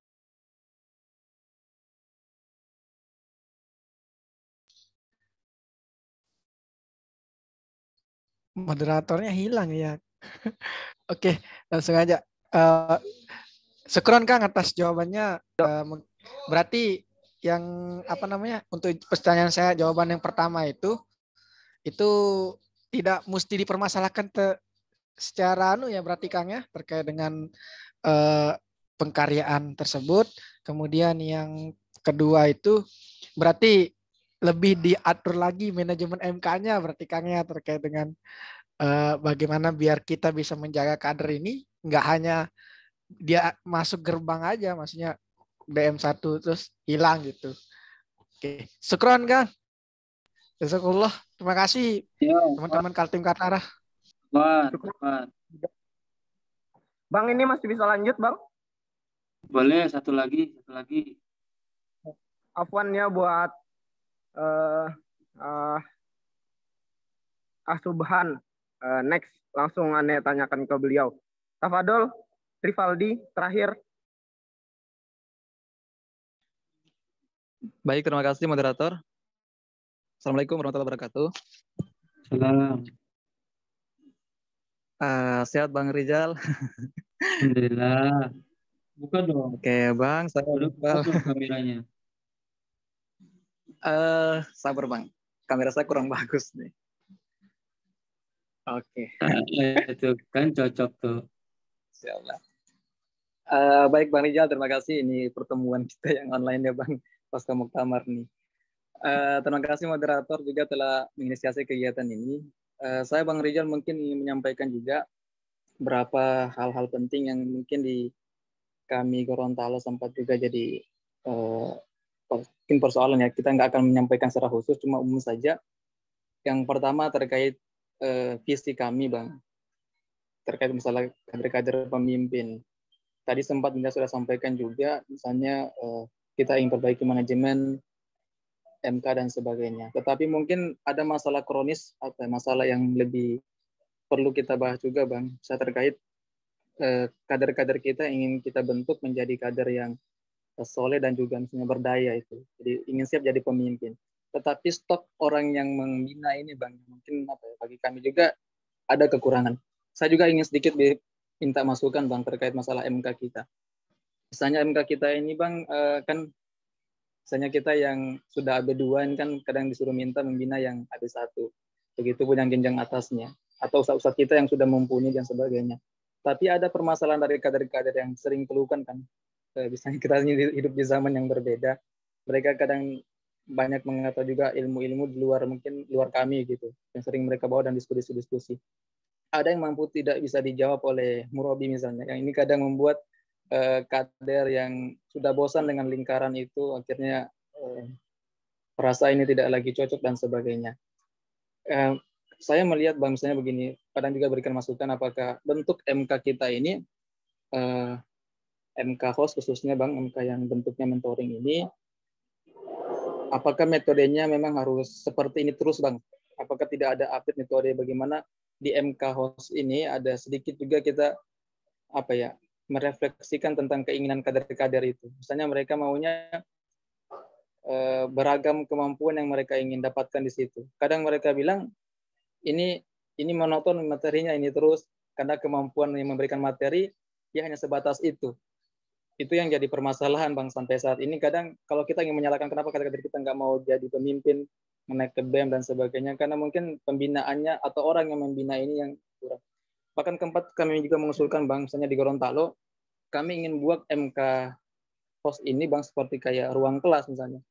Maka apakah sudah masuk pada metode MK klasika atau bagaimana? Misalnya kayak kelompok AB2 ini kan AB2 di Gorontalo sangat sedikit. Kita ingin buat misalnya setiap pekan itu ganti-ganti murabi, ada murabi yang hebat di Sirah Nabawiyah, ada yang di fikih, ada yang agama, ada yang di politik, ada di Wirusa dan sebagainya. kami ingin terapkan ini Bang, karena apakah ini bisa digunakan atau ini sudah masuk pada MK klasikal atau lain sebagainya. Karena MK host yang sudah kami terapkan ini, hasil selama 1 tahun kami lakukan ini, yang minimnya adalah pada murobinya itu. Murobinya atau orang yang membina, yang mungkin bagi mereka bosan untuk dapat materi itu terus dari murobinya, dan juga kurang update juga kapabilitasnya dan kapasitasnya dan sebagainya. Ini mungkin yang bagi saya Bang, ini yang masalah kronis di pembinaan kita yang ada di Gorontalo. Karena kami ingin juga berharap, seringkali kan ada isu kita bukan sekedar ingin merekrut kader, tapi juga ingin melahirkan leader. Tapi orang yang melahirkan leader ini sangat minim atau kurang untuk bisa membina. Ini yang pertama Bang. Yang kedua saya ingin tanyakan terkait respon kami terkait permasalahan sosial. Misalnya kasus-kasus kayak LGBT, kasus-kasus sosial lainnya. Ini bagi saya mungkin apakah kita harus menanggapi dengan hal-hal yang misalnya dalam bentuk terlalu maaf ya Bang, kayak terlalu menghakimi bahasanya itu. Seringkali kami di Gorontalo misalnya kayak kasus mohon maaf RUU PKS ini kan proses Cipayung kan ada yang sebagian besar ini menerima, kita yang menolak. Kami sempat buang diskusinya buat ruang-ruang diskusi. Kebanyakan yang mereka sampaikan misalnya bahwa di kami ini karena kita ini baru masuk DM1 sudah panggil Ustadz, dipanggil Ustazah dan sebagainya. Ini kan model kami, mungkin itu model, tapi sisi lain ketika ini dibawa ke ruang-ruang masalah-masalah sosial LGBT dan sebagainya, respon kita ini terlalu banyak kayak menghakimi. Tidak ada satu metode bagaimana masalah-masalah seperti ini selesai sampai ke akar-akarnya. Ini yang bagi saya Bang, apakah perlu kita jadikan bahan diskusi juga, mungkin Abang saya sampaikan bagaimana cara-caranya agar anak-anak kami ini bukan sekedar hanya ketika ada isu agama baru turun lapangan, turun aksi dan sebagainya, tapi ketika ada isu sosial seperti ini, responnya sangat bagus dan bahkan bisa sampai kepada permasalahan sampai selesai. Ini Bang Rizal, dari permasalahan kader sampai masalah tanggapan sosial terkait kami itu sendiri. Saya kembalikan ke moderator. Terima kasih.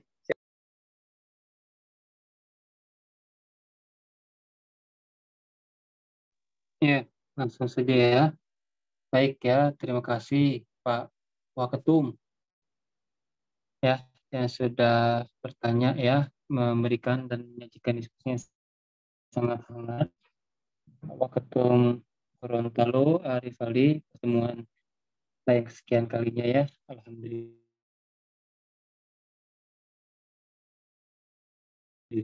MK ya, begitu kan kita membahas tentang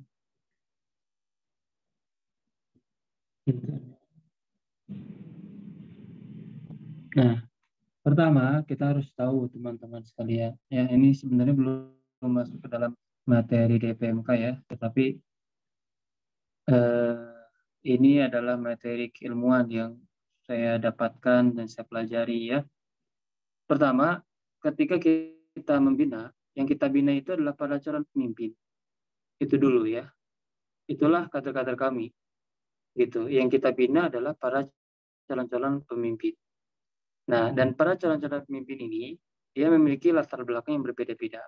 Ada 4 kuadran. Bagaimana cara kita untuk mendekati, katakanlah, adik-adik binaan kita. Nah, kalau antum lihat di sini ya, gitu kan, di situ ada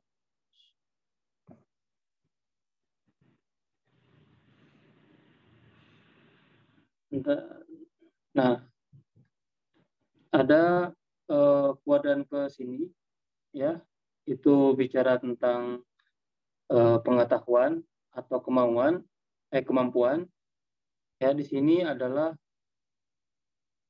kemauan. Ketika kita bertemu dengan orang yang dia itu kemampuannya rendah ya, tapi kemauannya tinggi, maka digunakanlah mentoring. Mentoring itu ya sederhananya dia belajar di mana kita dampingi. Dia belajar di mana dia melihat kita. Ya, dia belajar di mana kita mengajarkan hal yang bahkan sampai hal yang kecil kepada dia. Definisi mentoring teman-teman bisa pelajari aja. ya. Dia kemampuan tinggi tapi kemampuannya rendah, ya. Contohnya adalah orang yang mau jadi presiden mahasiswa tapi dia nggak punya kemampuan menjadi pemimpin, maka mentoring lah sama presiden BEM yang udah berpengalaman, kan gitu. Ada mereka yang motivasinya rendah, kemampuannya rendah, maka directing, maka arahkan, tunjuk ya, dengan telunjuk gitu, alias dengan arahan gitu. Mereka yang knowledge sedikit, motivasinya sedikit ya, saat dengan pendekatan satu arah itu mereka lebih masuk. Ada juga yang kemampuannya tinggi ya, tapi motivasinya rendah. Contohnya kader kami dia ikut pemilihan BEM ya, tapi dia gagal misalnya. Padahal dia kemampuan tinggi, tapi kalau dia gagal motivasinya jadi rendah. Jangan dikasih directing, jangan di mentoring. Ini dia udah punya kemampuannya ya, tapi diberikanlah motivasinya ya. Dia jangan dikasih ilmu lagi, tapi dikasihlah motivasinya. Jadi ini kalau ketemu kader yang udah punya kemampuan ya, tapi motivasinya masih rendah, motivasikan. Ada kader yang sudah punya kemampuan, dia udah tahu misalnya apa Al-Quran dan sebagainya, lalu motivasi belajar juga tinggi. Maka coaching, ya, coaching itu adalah seseorang yang tahu jalan sukses, ya, tujuannya, gitu kan, dan mengarahkan orang menuju tujuan itu. Pelatih bola tidak harus sehebat pemain bolanya, tapi dia tahu bagaimana menciptakan agar pemain bola ini dapat menjadi seseorang yang berhasil dalam bidangnya, ya. Nah, ini adalah pendekatan yang bisa kita pilih ketika kita menghadapi kader yang kita bina itu. Nah, dan adapun tentang bagaimana ya, tentang apa namanya, pola pengelolaan MK misalnya, itu silakan teman-teman sambil terus berinovasi dan beradaptasi dan terus berkonsultasikan. Sebenarnya ya ada pola juga yang bisa teman-teman kembangkan. Jadi ya ini ada pola apa namanya, di mana ini kader-kader itu mendapatkan materi dasar, misalnya materi keislaman ya, itu. Nah, setelah setiap pertemuan baru dia dikaryakan dengan kelompok-kelompok khusus. Misalnya ini bisnis, ini menulis, ini misalnya tentang speak English misalnya, begitu ya. Ini bisa teman-teman kembangkan, gitu. Ya, misalnya ini 5 materi pokok dulu, gitu. Dari itu baru dikaryakan. Tapi mentor di sini adalah mentor yang sesuai dengan keahliannya, gitu. Ya. Nah, ini bisa menjadi salah satu solusi untuk pengelolaan MK hostnya. Ya, kalau tadi berganti-ganti pengisinya, saya sarankan itu dalam bentuk MK klasikal saja. Kenapa? Karena MK host itu butuh seorang mentor yang dekat ya dengan binaannya, dengan yang dipandunya. Ya, jadi sebaiknya intensitas pertemuannya itu lebih sering, kecuali misalnya MK hostnya dia ada, lalu pematerinya orang yang berkafah di bidangnya, dia tetap juga ada di situ, itu pun tidak masalah ya. Yang pasti pemandu jangan lepas begitu. Nah, adapun tentang bagaimana cara perspektif saat kita melihat tentang isu-isu yang terjadi ya, kalau RUU TPKS dan sebagainya, kan ini memang bicara masalah cara pandang ya. Ada yang melihatnya dalam sisi moral, ada yang melihatnya dalam sisi formal. Seringkali itu tidak bertemu ya. Tapi setidaknya teman-teman sudah sangat baik menjalankan apa yang diinstruksikan, apa yang diamanahkan, apa yang disampaikan dari tingkat level pusat sampai ke tingkat bawah. Nah, ini memang adalah ya kalau saya konteks umum saja ya. Jadi teman-teman sekalian, ketika teman-teman ini bicara masalah gerakan, saran saya memang PR-nya adalah kita perlu mengaktifasi ruang-ruang diskusi kita. Ketika ada ruang-ruang diskusi di level komisariat daerah wilayah, saya sarankan, apalagi di komisariat, teman-teman akses ke dosen kan sangat mudah, ya. Nah, ketika ada diskusi perihal tertentu, maka diskusikanlah teman-teman sekalian, begitu ya saran saya gitu. Selain teman-teman mengkaji internal, teman-teman mendiskusikan dengan memanggil pakar-pakar. Harusnya ini ramai di level komisariat, diskusi-diskusi ilmiah seperti ini gitu.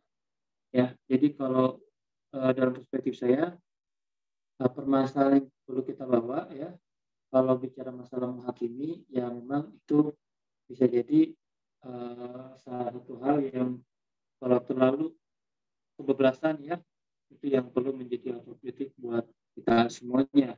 Tapi juga menjadi otokritik bagi kita yang lain adalah jangan sampai kita ini bergerak tanpa ilmu ya. Itu kalau kata Ajoji tadi itu ya. Ini PR kita sebenarnya ya. Ya katakanlah begini.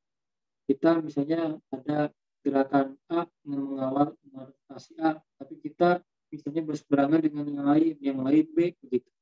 Tapi kita ini juga nggak punya kajian gitu ya tentang hal tersebut. Nah maka jangan sampai begitu ya, kita udah punya kajian tapi malah ikut ikutan orang lain gitu. Ini bagi saya adalah PR buat kita ya itu. Jadi apa namanya, memang bukan dalam konteks menghakimi, dalam persepsi saya adalah bagaimana cara kita memahami paradigma yang kita perjuangkan gitu. Ya mungkin kita terkesan menghakimi karena kita tidak begitu mendalam tentang paradigma yang kita perjuangkan. Ya mungkin kita terlihat menghakimi hanya dengan cara kita berkomunikasi atau menyampaikan ke publiknya.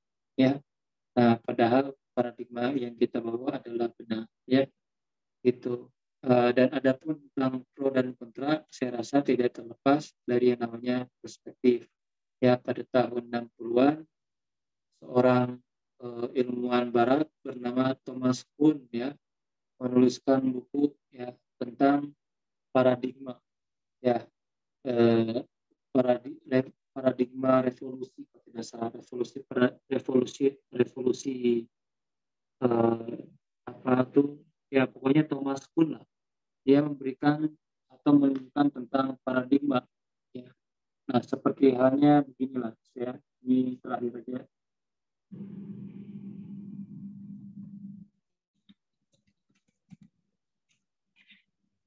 Nah ini ya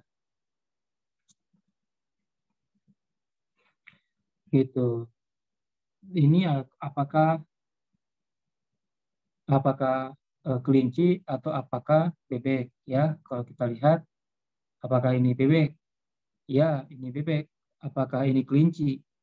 Ya, ini kelinci ya. Nah, persepsi ini adalah paradigma begitu kan. Nah, dan paradigma ini sangat berpengaruh ya terhadap berbagai macam hal gitu kan.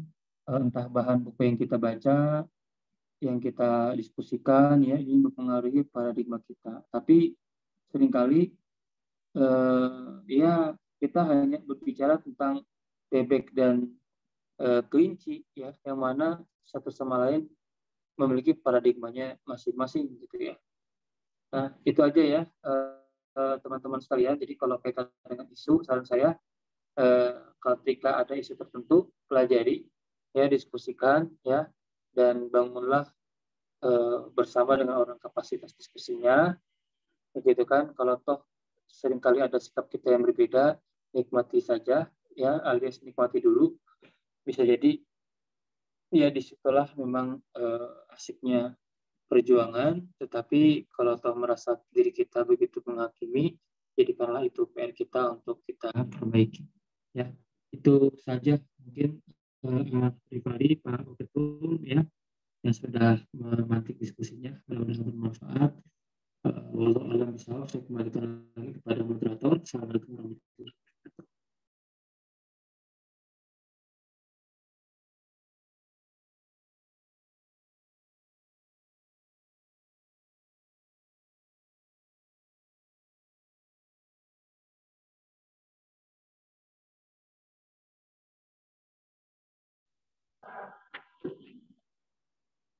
Syukuran Kak buat ininya, Tadi ada dari Subhan lagi, tapi mungkin next time di ini, atau mau dijawab juga, Kak?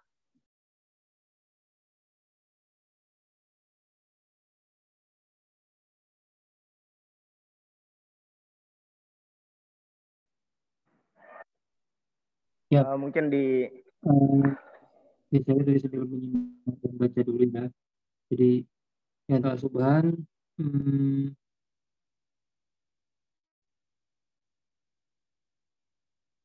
oke. Ya teman-teman sekalian, ya ketika ada hal seperti itu PR ya.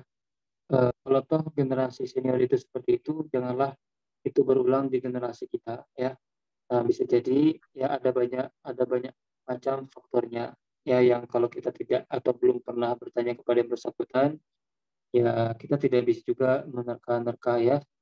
Tapi teman-teman sekalian mereka punya alasan kenapa kemudian kondisi seperti itu. Mulai dari mungkin kejenuhan, aktivitas dan lain sebagainya begitu.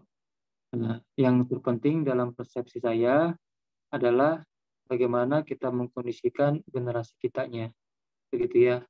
Biarlah dulu senior begitu, karena masa-masanya mungkin belum sempurna pengkaderan kita saat ini, tapi janganlah kondisi senior tersebut menjadikan diri kita yang sekarang tidak confident ya untuk membuat hal-hal yang lebih baik lagi gitu. Jadi dalam perspektif saya, kalau toh ada kasusnya seperti senior seperti itu, pelajari kenapa ia seperti itu dan jadikanlah pelajaran untuk kemudian kita perbaiki dengan generasi saat ini ya. Ada istilahnya biarlah kita dicela oleh orang-orang hari ini dibandingkan oleh sejarawan di masa yang akan datang gitu ya. Nah, karena orang-orang yang mencela kita hari ini ya belum tahu apakah tepat tidaknya kita ya, karena bisa jadi yang kita lakukan seperti salah, seperti kurang tepat, tetapi ternyata berdampak. Sejarawan akan bicara bagus. Nah, yang jangan itu adalah orang hari ini bilang hebat, bagus, tapi ketika di masa yang akan datang sejarawan bilang dulu generasi ini adalah generasi yang salah, ya generasi yang tidak tepat. Nah, jangan sampai sejarawan yang bilang kayak gitu, ya.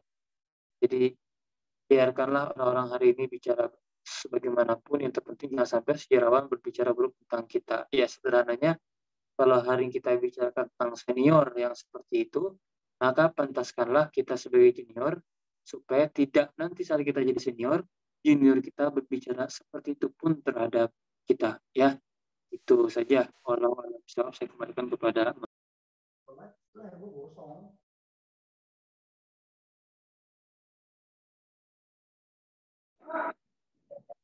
Siap Bang. Pertama-tama Masya Allah luar biasa jawabannya. Banyak sekali yang bertanya, mungkin juga kalau dibukakan satu sesi lagi akan ada banyak lagi Bang ini yang pasti bakal bertanya. Tapi menghitung sudah cukup malam juga kegiatannya. Mudah-mudahan Allah kasih next time lagi kesempatan buat Bang Rijal buat nemanin kita lagi mungkin dari teman-teman di Kaltim Tara. Dan alhamdulillah ini ada teman-teman di hampir seluruh Indonesia gitu yang tergabung. Masya Allah. Makasih juga buat Kak Rijal sudah menyempatkan waktunya buat mengisi hari ini. Makasih juga buat teman-teman tadi sampai ada 65 orang mungkin yang tergabung di dalam ruang Zoom. Sekarang tinggal 47, Masya Allah. Luar biasa gitu. Jarang-jarang agenda kami sampai sebanyak ini. Tapi mudah-mudahan next time agenda Allah kasih langkah mudah untuk teman-teman kami untuk tergabung lagi. Terakhir mungkin Bang, closing statement dari Abang sebelum kita tutup agendanya. Ya, yang pertama saya ingin lupa tadi mengkonfirmasi ya. Jadi saya bukan 4 periode ya di pusat, tapi yang di situ karena satu periodenya saya diamanahkan dalam 2 jabatan ya, jadi pergantian jabatan. Jadi kalau di CV-nya seperti 4 periode ya, gitu. Ini khawatirnya kok ini kok 4 periode gitu ya, kelamaan banget gitu ya. Jadi tadi lupa saya konfirmasi. Nah, closing statement-nya buat teman-teman sekalian. Jadi kita kembali ke dalam topik kita ya, bahwa Sejatinya kita dihidupkan dengan visi. Ya, orang hebat itu kan adalah mereka yang dapat melihat ke depan, dan visi itu kan menghidupkan. Ya, visi itu menggairahkan, visi itu menghadirkan semangat, visi itu menghadirkan giroh yang begitu tinggi.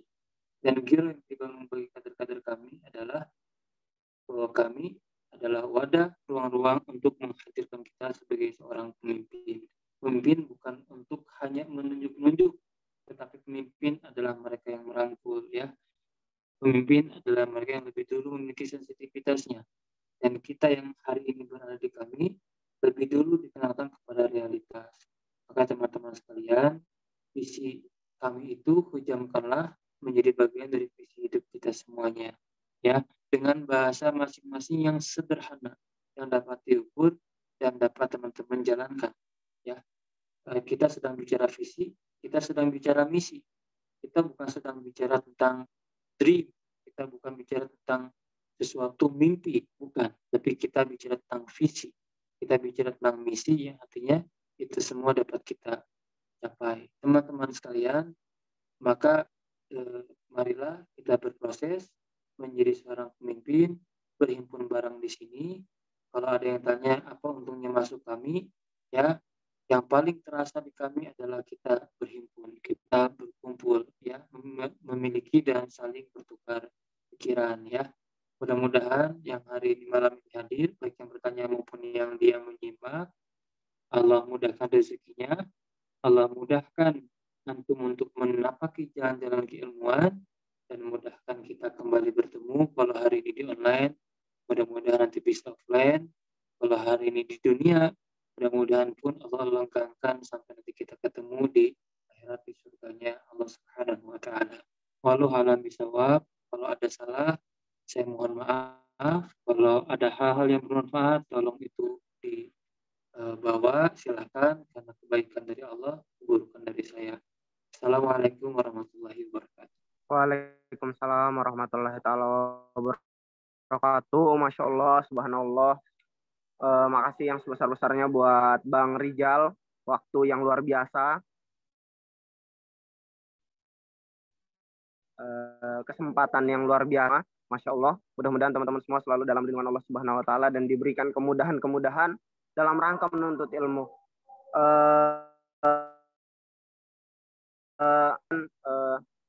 Agenda ini menjadi momen awal buat kita semua sebagai seorang kader kami mampu menjadi pemimpin-pemimpin besar yang punya cita-cita besar untuk kemudian melahirkan pemimpin di kami yang mampu membentuk Indonesia yang Islami. Amin amin ya robbal alamin. Kita tutup agenda kita dengan beristighfar sebanyak 5 kali. Astagfirullahaladzim, astagfirullahaladzim, astagfirullahaladzim, astagfirullahaladzim, astagfirullahaladzim. Disambung dengan doa kafaratul majelis. Subhanakallahumma wa bihamdika asyhadu an la ilaha illa anta astaghfiruka wa atubu ilaik. Disempurnakan dengan mengucapkan hamdulillah. Alhamdulillahirabbil alamin. Afwan minkum dari ane. Sebelum kita akhiri agendanya, mungkin boleh teman-teman semua nyalakan kameranya, kita foto bareng-bareng. Panitia minta tolong dihitungkan.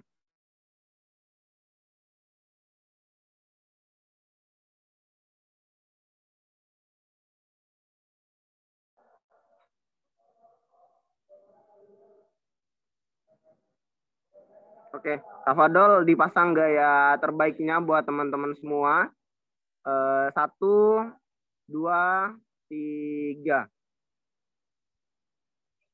Sekali lagi, boleh ganti gaya. 1, 2, 3. Oke, makasih buat teman-teman semua. Syukron. Wabillahi taufiq wal hidayah. Mudah-mudahan Allah kasih kesempatan buat kita ketemu lagi. Mungkin bukan masa saat ini, tapi di masa yang akan datang. Anda cukupkan. Wabillahi taufiq wal hidayah. Wassalamualaikum warahmatullahi wabarakatuh. Makasih teman-teman semua.